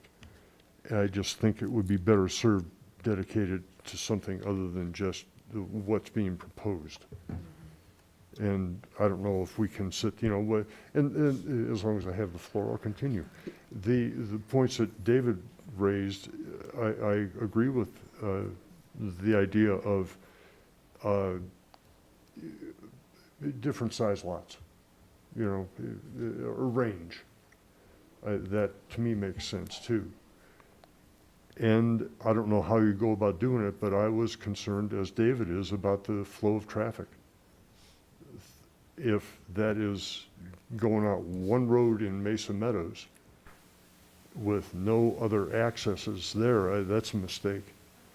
And like I say, I'm not going to sit here and try to redesign this thing, but I'm just, as David raised those issues, I concur that those are issues that I think should be addressed. Does staff have anything they want to add to this conversation? I think Nicole does. Well, I'll start. I don't think there's any question that we feel that the land use code needs to be updated. When you're talking about dedicating a park, we get calls, and Jeremy and Corey probably get calls about taking care of trees in Dove Ranch. And we're not responsible for the trees in the medium at Dove Ranch. And I'm sorry the HOA went bankrupt and is no longer there, but it belongs to Dove Ranch. So, no matter how much parkland you have, you still have to figure out what's the long-term maintenance. I don't care if it's a park or trails or a retention pond for that matter. There's all those regulations that you have to figure out how to manage. And then if we have to take a mower to the end of what would be Mustang Crossing, to the east end of Mustang, keep in mind that that's staff. You got staff scattered everywhere, trailering a mower from one place to another. If we start having to manage stormwater for Dove Ranch and, cutting down, I still get calls to cut down trees or manage a tree at Dove Ranch. I'm sorry, because it's your tree. We'd love to see you take care of it. So we've got parks up on the north end, the swing playground, actually. We also have the schools. You have the primary school basically right in that area that provides a huge park. And very honestly, I live very close to there, and I always hear kids over there, even late at night. So there's always families there, and there's soccer, and there's always laughing, and that's what I love about living next to a playground. Nicole, did you have anything you wanted to? Yeah, just echoing what Katie said, in planning, we do look at bigger than just an 85 unit subdivision, but looking at neighborhood. And so I was going to bring up the school too, and that, taking into account the existing facilities we have. And does the school has basketball courts, it has soccer fields, and it has a huge playground area. And so looking at this not being too far, do we need another playground there, or is there something different? And then I did put in the staff report, just to remind you all that during the annexation, it did come up that this would generate a deficit of $13,912 annually, which is a common thing for residential. But one of the concerns I think, Katie just kind of brought up is Dove Ranch got rid of their HOA. They don't have a park, but one of the things we do want to be cautious of is something ever happened and they dissolved their HOA here, that would put the maintenance of parks and trails on the town. So something that we need to think about and consider, and are there any ways to protect the town with additional cost if that ever does occur. So I just wanted to point those out as well. And I'm the only board member with young children here, so speaking to just how busy our parks are in Bayfield, I take my kid out every day, even on the weekends. And we maybe meet up with 2 or 3 families at Joe Stevenson Park, at Eagle Park. We have a park that's on our street on Oak that maybe gets used by 2 families, and we're one of them. And I just feel like we already put so much into the parks that we have, and that there are places for people to congregate, that I really liked the idea of the trail. So I felt like that was a plus, really, because I see so many people walking in the community. There's so many strollers getting pushed around, so many dog walks. I feel like I see more people walking than standing in our parks and coming and doing picnics and activities, honestly. I see the primary school playground that's been upgraded, used like crazy in that neighborhood. But they also can come down to the community treehouse. They can also come to we do all of our programs in that gym right there. They'd still, I mean, it's right there, walk less than a mile down to Joe Stevenson and Eagle Park. So especially the town taking on another park, I don't like the idea of that at all. Madam Mayor, see, I think that having some sort of green area for the kids is a perk to buyers with children. I know in my neighborhood, the kids are constantly playing in the street. They're skateboarding, they're playing ball, basketballs, any kind of ball is happening. And I think the premise of having that in your neighborhood is that at least the parents in my neighborhood, they're probably not telling their 3 little kids to come down to Joe Stevenson because they don't have time to go with them. But they're all out playing with all the other neighborhood kids in the street in my neighborhood. Thankfully, my neighborhood streets are safe and there's not people speeding. But I think if there was that area where they could go do some kickball or something along those lines, it's not that they can't, their parents are not bringing them down to our parks, but they are letting them run loose in the neighborhood. So that's where I think there is a benefit to having an area that's designated for that kind of play. And I mean, hopefully the HOA won't dissolve, but I mean, you can't predict that in any place where there might be a park. And if we even added it to a land use code that there must be this green space, and the HOA, I mean, that could still fall to disrepair if an HOA dissolves. So it's, I mean, you're damned if you do and damned if you don't. It's in the land use code, you still could have a problem. I think there's pros and cons for both. I mean, I honestly feel that way. I like the idea of a path, personally. I don't have little children, but I do like to go walking, and it'd be nice to walk in a place that's, a little different than the street. So, I mean, I kind of like that idea for that reason. I get that if you have a park, it can go into disrepair. If you have a trail, it could go into disrepair. If you have a HOA, it could last forever and do just fine. It could also do the other way around, and we can't foresee and predict everything. But I think in this situation, that this builder did put forth an effort for it. Could we want to have bigger lots? Sure, but you put bigger lots, they're gonna have a bigger price tag. You have the bigger price tag, and it doesn't solve the issue of not having enough housing for people that's affordable. I mean, I think if we're thinking about it, so maybe this one we do it this way, but the next one we want a bigger park, or the next one, we want something a little bit different. And if you have a bunch of different things in your community, then you've kind of solved all your problems. So I would I would entertain a motion if the board is ready to move forward. If not, if we have more discussion, let's have it.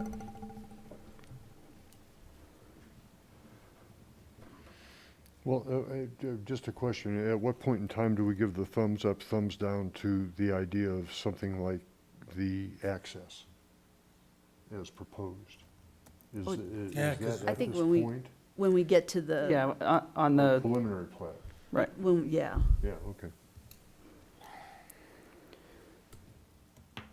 So with the sketch plan, what exactly are we approving, just so I understand? Because I think I'm kind of thinking the same way Josh is right now.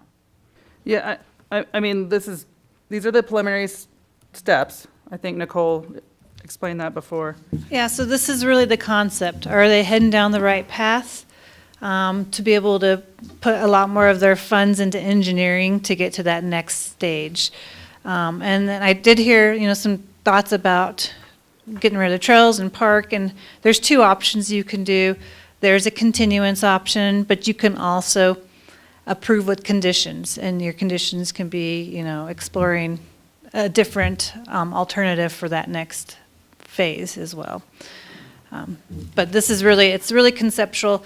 I would say in terms of access, they do have some southern access proposed on the sketch plan. So they would be stub outs for roadways.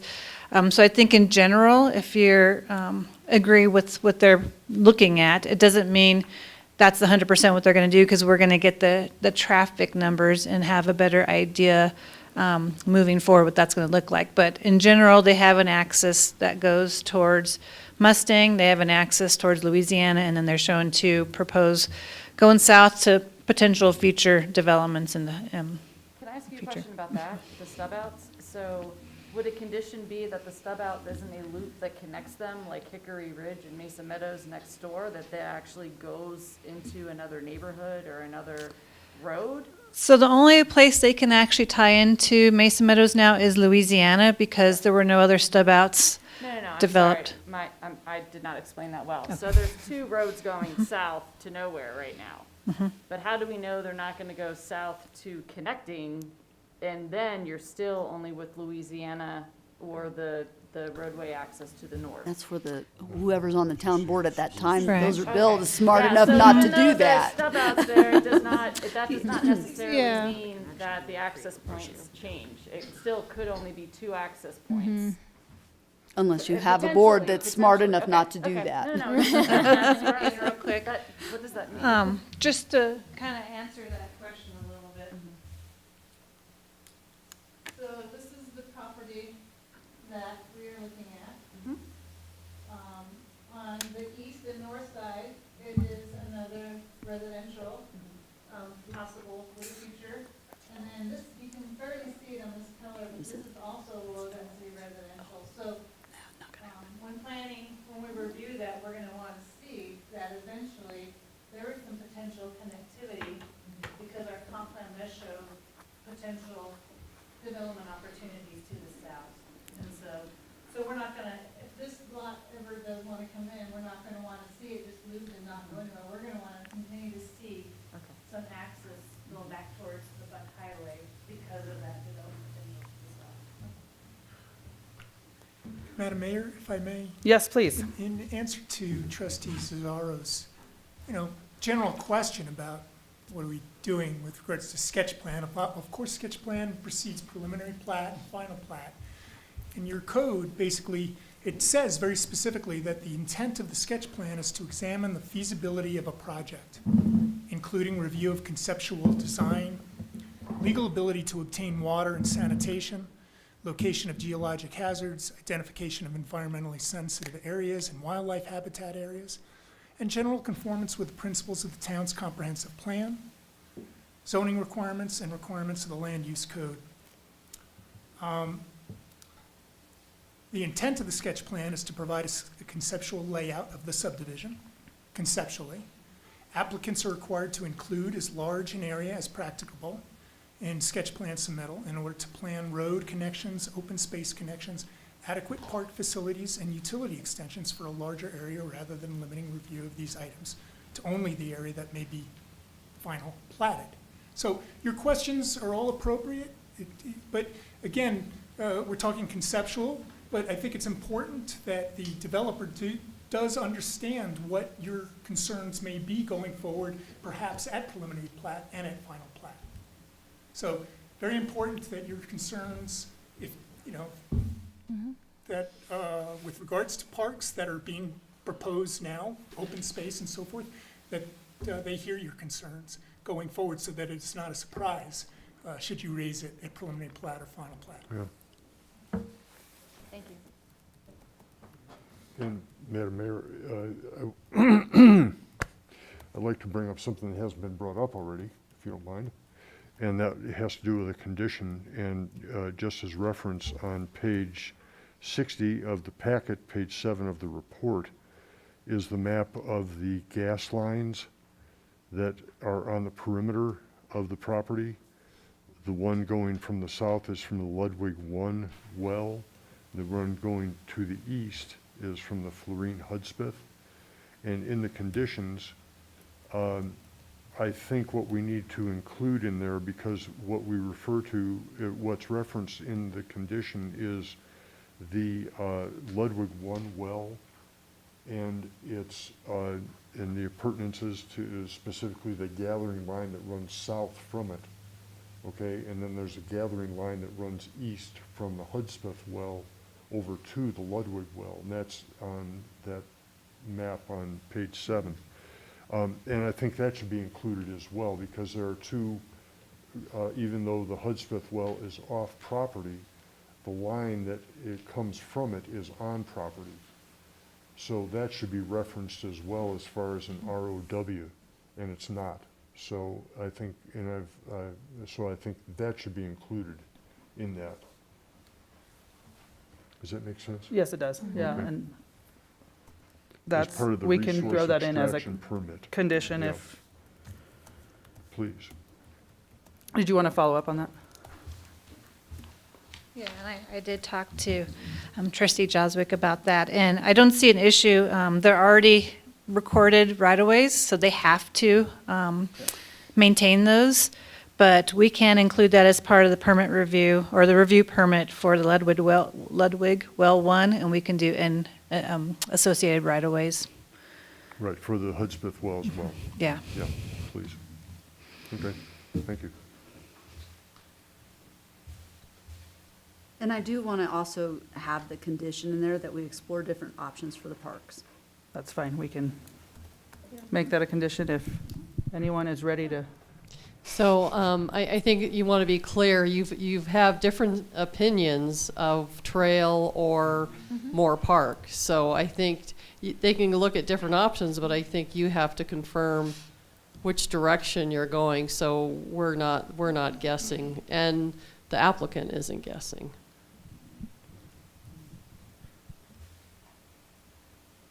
And the public comment that we've heard really has just been in regards to open space, Open not space. necessarily a specific park, so I don't feel like we have the public Open space. comment to decipher whether or not they would rather have a park or a larger park, or move the park, or if they would rather have a trail, honestly. Mhm.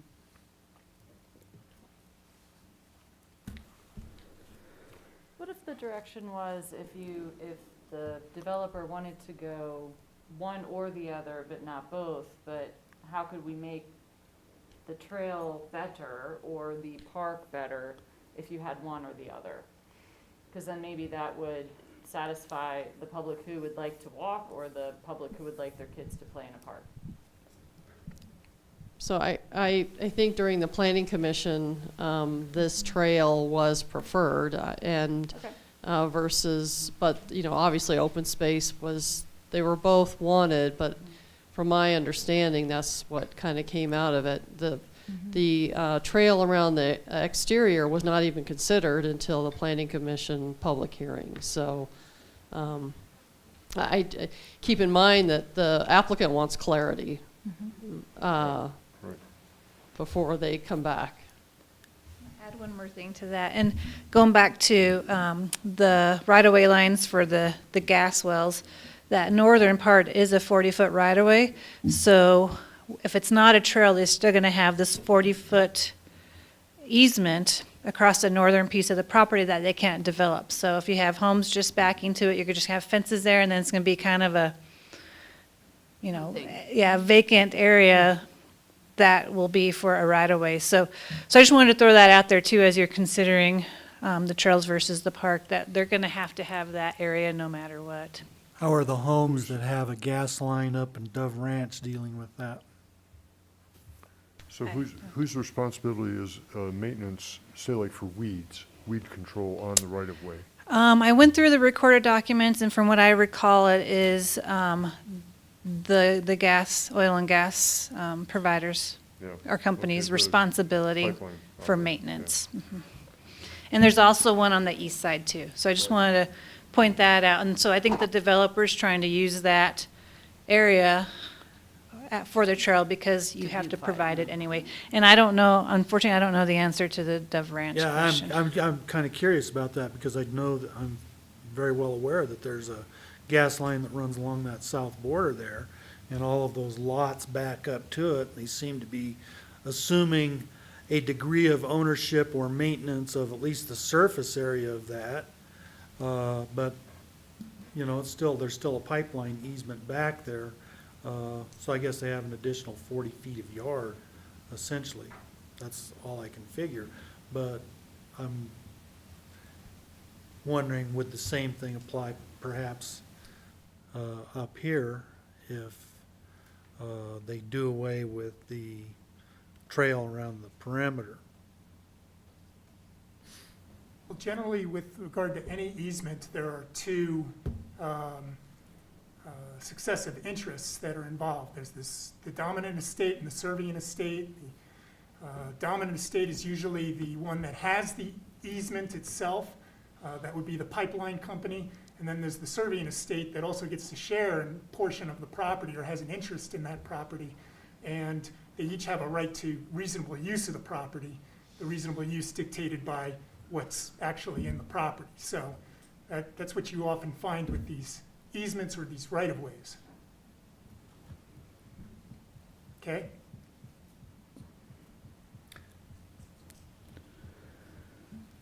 Do you need more direction from us then, because I know you seem to think that and we obviously haven't, come together as to what we want with open space parks, whatever. Well, again, you've got some options with regards, and they're presented for you in your report with regards to your motion, whatever motion you make. But one of your options is to continue the sketch plan based upon a collective or a majority vote with regards to inadequacy of the design with regards to what they're proposing as parks. But I'm not hearing that. I'm hearing a lot of different views on that. So I'm not sure that that's really. Well, I don't know that we can actually say that they're inadequate with respect to parks because we don't require parks. Right, this is. Right. Again, as was stated earlier, parks are proposed, or a greenbelt is proposed. And if it's as proposed, you're not satisfied with that, it's important to let the applicant know that, okay? So there's no surprise. But again, it sounds like you're all, there's different views on that, okay? So. You know, knowing that there's an easement on two sides of this rectangle, kind of to me helps me to think that the path is a better way to go because those easements are there. And they could just be empty space with nothing on them. Totally unusable. And it makes sense why they would be more reluctant to take out more space for an actual park Exactly. as well. Yeah. And I don't think that we should ever be in opposition of trail systems on top of utility easements or gas line easements if the, as long as there's not a danger to the public. I mean, we have a number of them throughout the community here, and we'd probably be better served to be using those as trails when it's all said and done and trying to find something new. Who's responsible for the maintenance of that then? That's what they just said. It was the the gas actual company. gas company that's responsible. So the gas company needs to be in agreement with putting a path on top of their easement. We had some of those issues in our neighborhood, and the paths had to be removed. I'm sorry, I can't quite hear you. I'm sorry. Yeah. No, I was saying, I just was, in our neighborhood, I know that a sidewalk had to be removed because it was on an easement, and it was not approved by the owner of the lot when the sidewalk was put in. So that's where I'm asking, the pipeline would have to be in agreement then that they could even have a path on their easement. So this could all just be really conceptual, and there is no connecting path if the pipeline is not in agreement. And I think they're talking about a shale, red shale, or a not natural Yeah. trail Crushed. versus concrete or They asphalt. wouldn't have any issues with that. Yeah, I think generally it's, you don't want to construct anything. That's correct, just so they over can a, maintain it. right away. I mean, other than a road, which is what is on the east end Right, of and there. if, and if it's a crushed rock trail, that's not gonna prohibit them from coming in and doing any kind of maintenance if they Right. need to do it. It's a real easy. I appreciate the conversation. I appreciate the thoughtful discussion and on this. I am, but I am ready to move on if anyone is ready to entertain a motion. Either way.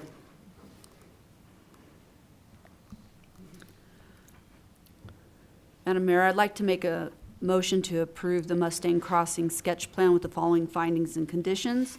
Findings, with the conditions below, the sketch plan as submitted is consistent with the intent of the comprehensive plan and all requirements of the land use code. The conditions, the preliminary plan shall include all requirements in land use code section 3-5. The preliminary plan shall include a resource extraction review permit for the existing Ludwig No. 1 well pad and including the path of that gas line that goes south and also east. That meets the requirement of the current recorded agreements and any pertinent state and county regulations. Also, the preliminary plan shall include a design for the rerouting of the existing irrigation systems on the property with proper approval from the ditch easement holders and any necessary permits or reviews from the U.S. Army Corps of Engineers. I'll second. All right, we have a motion and a second. Any further discussion? Roll call. Trustee Black. Yes. Trustee Dallison. Yes. Trustee Joswick. Yes, Trustee Moreland. Yes. Trustee Politis. Yes. Trustee Cesaro. Yes. And Mayor Tarkington. Yes. All in favor. All right, moving on to our 2021-12 Bayfield East Comprehensive Plan Amendment. Any discussion, questions, comments?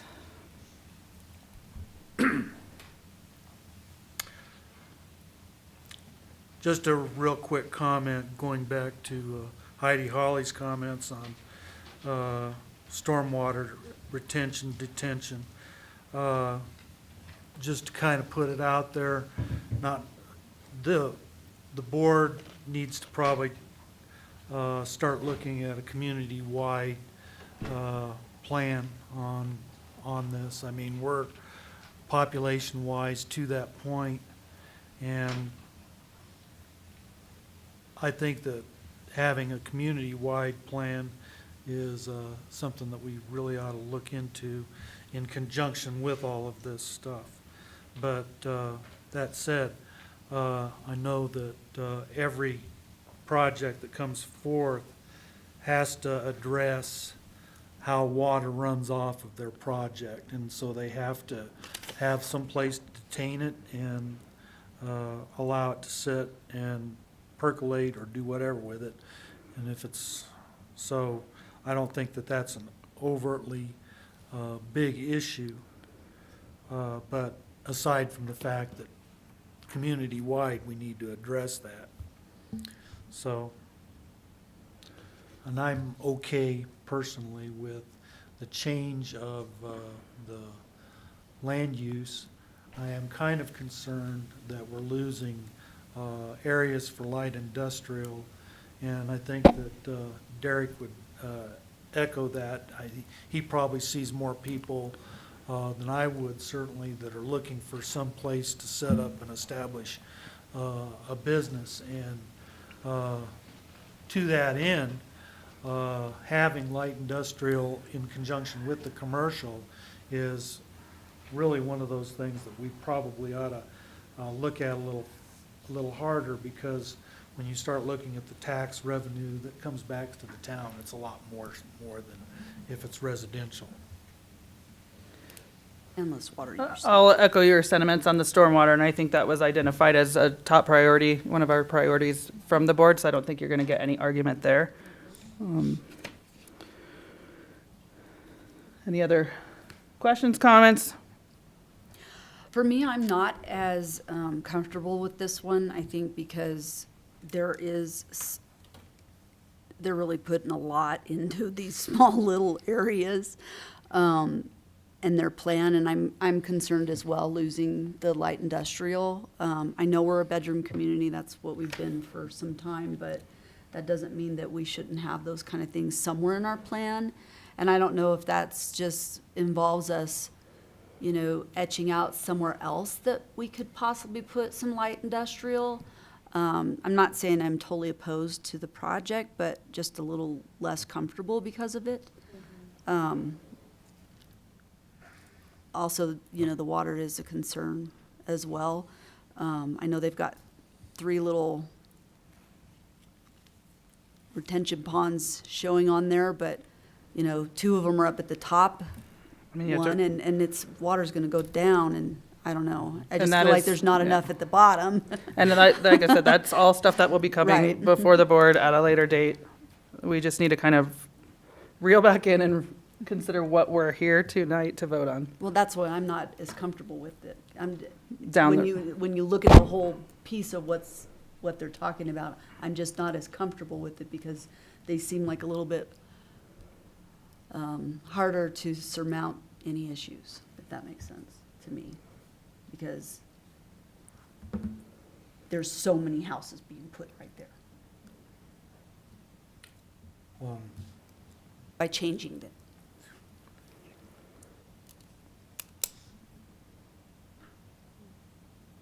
Oh, once we change it, we can't change it back, correct?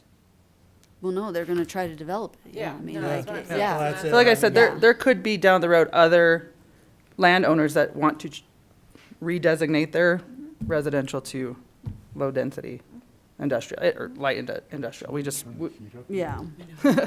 that could happen down the road.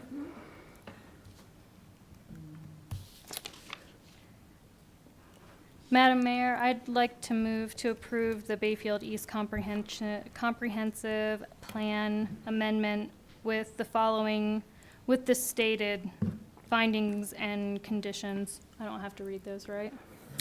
Nope. Do I have a second? I would second that. All right, we have a motion and a second. Any further discussion? Roll call. Trustee Black. Yes. Trustee Dallison. Yes. Trustee Joswick. Yes. Trustee Moreland. Abstain. Trustee Politas. Yes. Trustee Cesaro. Yes. And Mayor Tarkington. Yes. 6 in favor, 1 abstained. If I may, Mayor, just to make sure that we have full clarity on this, that motion was with regards to alternative A to approve the Bayfield East Comprehensive Plan amendment with 2 findings and 4 conditions. 4 conditions as recommended by the town's planner at page 8 of the report. Yes. Correct. Thank you. All right, moving on to the Gym Village Rock Shop at 39668 US 160. So we have put the new sewer rates into effect, and this just happens to be one of these very unique situations. It was the Gem Rock Shop, looks like it has a lot of history. In fact, we found the history tour that La Plata County did a while back. It's on it's a building that's on a parcel on its own. It doesn't share it with any other property. I'm sure it was connected to the Bayfield Sanitation District years and years ago. Mary Alice Copeland gave me permission to ask for this, somewhat of a waiver. It would be somewhat like terminating the sewer tap for a period of time. There would be no fees. Obviously, we would need to inspect to make sure that there's no risk to our system. From what our understanding, there's a bathroom there, and that's what's there, but it has not been in use for a number of years. This would require probably something that's recorded. In other words, if it's transferred or used, there's an agreement with Mary Alice Copeland that when it becomes in use again, the sewer fees would resume. It's a little easier to keep track of. I've had a lot of people that complain, well, I'm only there for 4 weeks. Well, I don't have the ability to go check your vacation schedule. Yeah. If you're only there at, at another home in Gem Village 4 weeks out of the year. But in this case, it's a completely different situation. It's easily observed from the highway. I think any time that it's going to be in use, all of us are going to probably know it pretty quickly. It's about over $1,000 a year for sewer fees for a historical building that will not be used, has not been used, and when it does have a use, it'll go back into service just as quickly as it came out of service. So, Questions, comments? I'd like to make a motion to approve or to authorize the town manager to coordinate the drafting of a sewer fee waiver for 39668 US 160 in coordination with the town attorney and the staff as appropriate. I would second that. All right, any further discussion? Roll call. Trustee Black. Yes. Trustee Dallison. Yes. Trustee Joswick. Yes. Trustee Moreland. Yes. Trustee Politis. Yes. Trustee Cesaro. Yes. And Mayor Tarkington. Yes. All in favor. All right, moving on to data safe quotes. So as you can tell, we need quite a few upgrades as far as we've talked about having basically a workstation here for the Zoom meeting.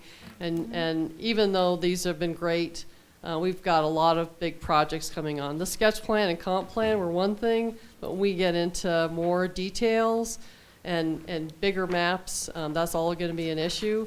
When you talk about the blurry vision that you could not read, I have to reduce and reduce and reduce the PDF so to a small size. We're going to have to figure out what we do because these packets are only going to get bigger as these projects get moved further along. So that's what's probably crashing a lot of our systems at this point. So I'm basically I could start bringing these one at a time for you, or you just give me basically some authority within a certain parameters. We have a new employee that starts. They need a new computer. They need, software. They need, certain things, and that would be approved or not to exceed $3,000 a year. We do have a contract with DataSafe until 2023, so it would be anytime in 2022 or 2023 for that period of time. March is the day that it expires in 2023. So.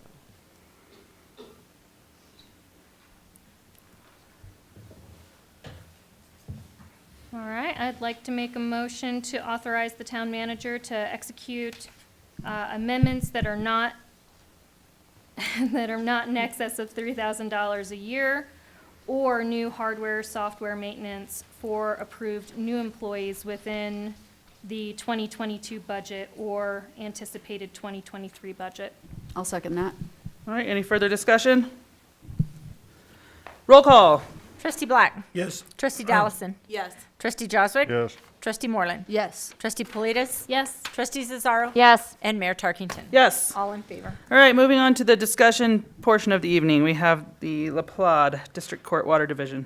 Yes, so I just wanted to make sure that you had that water court, and the town's opposition. The town's opposition is basically based on storage, that they're using their case regarding the fact that they would use part of the town's storage, and I don't think that they should assume that that would be accessible for storage of their water when we're going to be looking for storage for our water. As well. So we opposed it, and Trustee Joswick also asked earlier about the fact that La Plade's water decrees like the town's water decrees, and I would say, and actually Ken Beck, I asked him, and he said, well, it's just as complicated as whatever shares that they own. So whatever priority they own is whatever priority that it's very complicated. They're treated based on the priorities and the shares that they own. Not necessarily something that PRID decides. Not on the fact that they're providing domestic water. That's correct. That's interesting.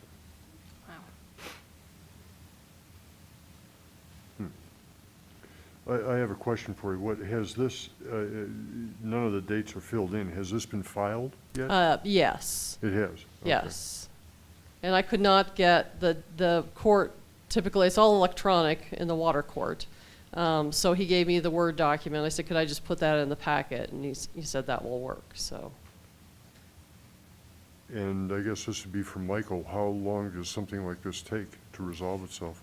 Apparently, the water court headed by Judge Wilson right now Oh, handles these things on a monthly basis, okay. so. Thank you. Any other comments or questions? All right, well, moving on to the unincorporated properties addressed off of Bayfield Parkway.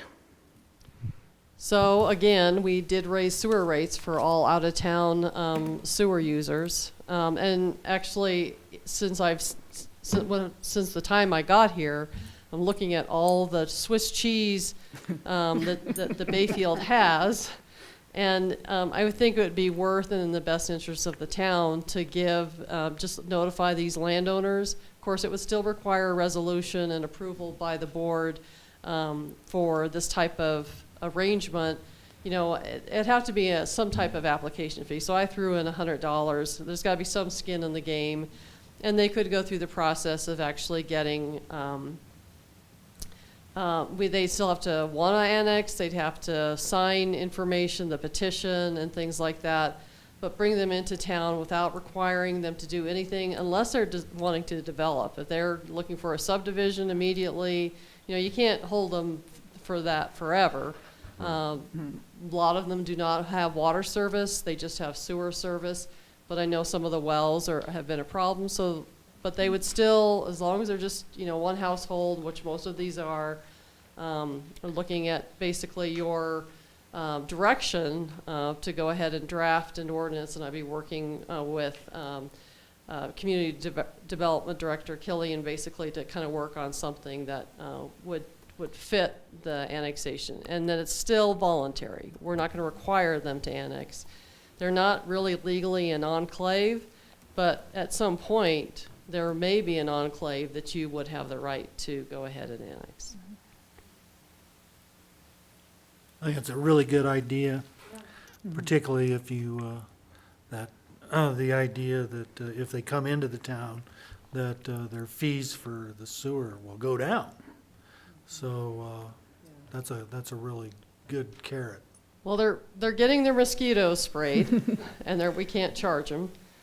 There's other things that would be a benefit to them and a benefit to the town, basically, not to have this kind of in and out, right, really in the center of town. Yeah. The idea that they get to vote would be a big. Well, and the other thing Big too move to is that if they do desire to have a water tap, then that costs them less too.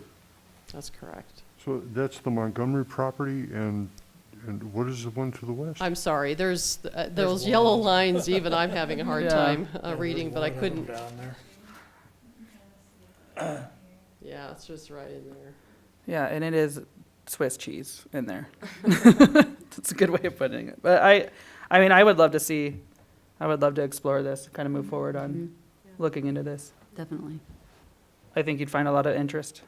Okay, so this is just discussion, but what we'll do is we'll start drafting something. You may not see it March 1st, but maybe a little bit later, and kind of give some solace to some of these that are in town that are older residents, but a matter of looking at some solutions that make sense. And we're not annexing out to Gem Village. We're not annexing other developable areas. These are basically historical homes that have been in the area. I like it. Okay. Right. The east intersection.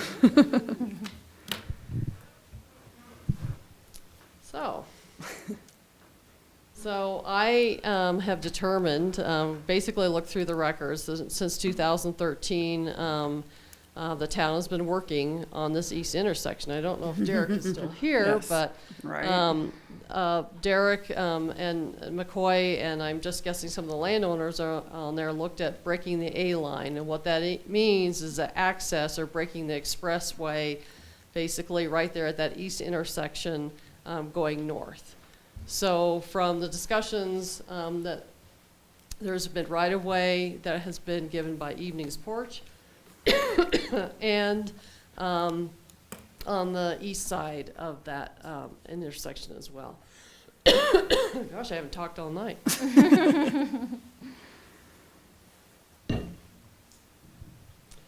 And so, looking at this, the Bayfield Intermediate School provided $500,000 basically for the east intersection. And that's been in escrow and from the town for a number of years. From what the best we can tell, the Clover Meadows 7, we're collecting $584 per lot that transfers, and that's also, it says Bayfield, or it says intersection improvement, but it's hard to tell if the intent was for this intersection, but we're gonna assume it is because we can't figure out any other intersection that they're talking about.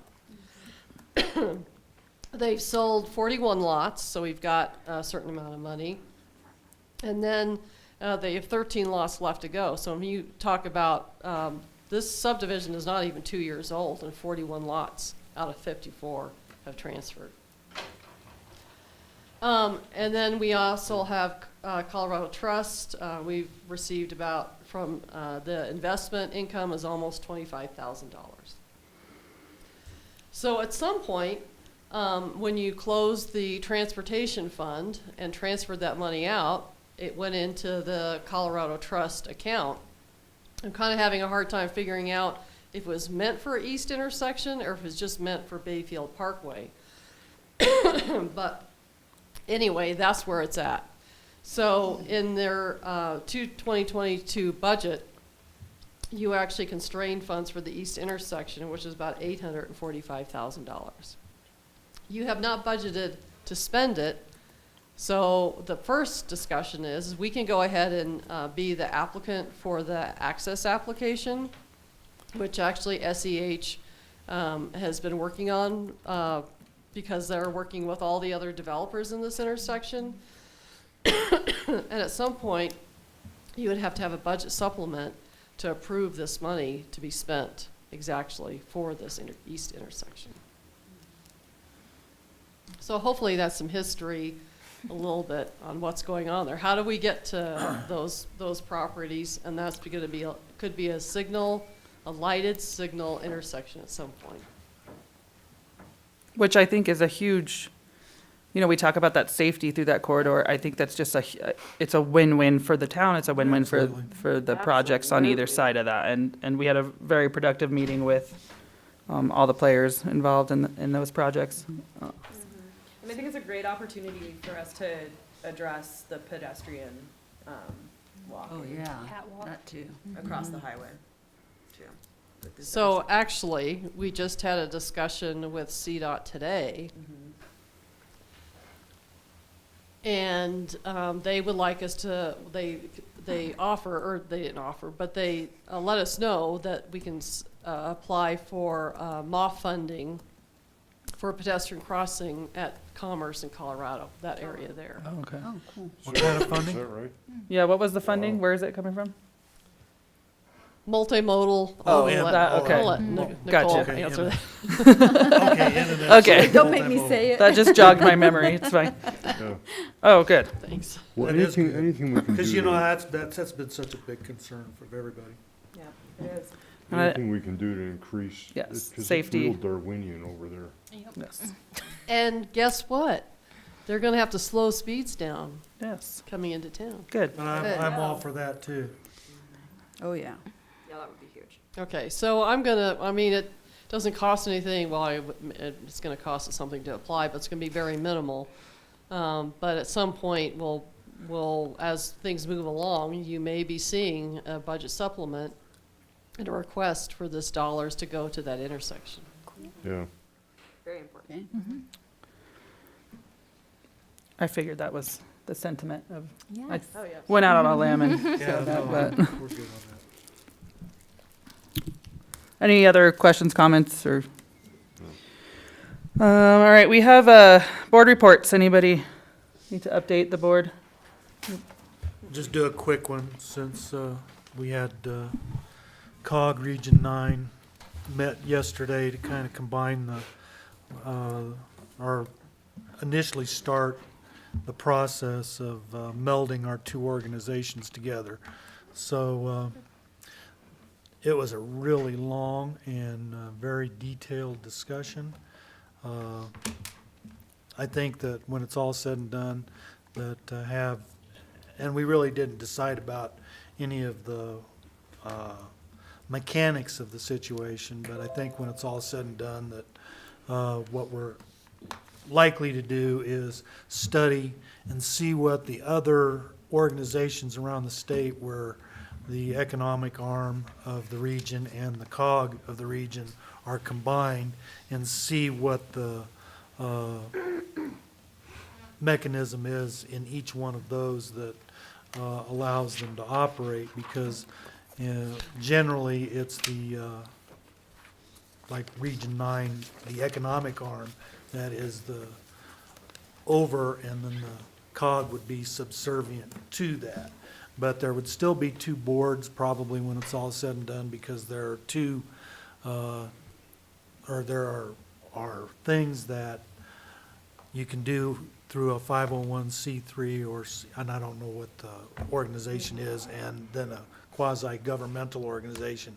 What you do with them and the ability to pursue funding is different for each organization. So that enhances that. So that'll be just an ongoing process, and it'll probably take 3 or 4 months to get done.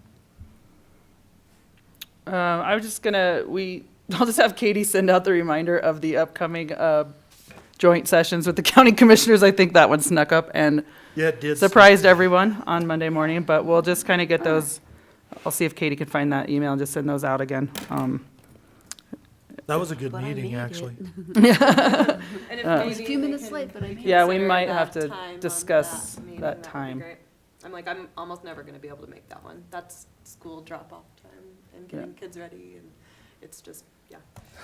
I can reach out It's to. impossible. All right, if there is no other comments, updates. Actually, the Billy Goat didn't order these, so there's a Well, whole bunch. the Billy Goat didn't, but Okay. I got a message that I could, as the mayor, order as many as I needed, so. So there's a whole bunch of boxes. Anybody needs them, come see me. You need them. All right, I will go ahead and adjourn this meeting. It is 8:51. BTL.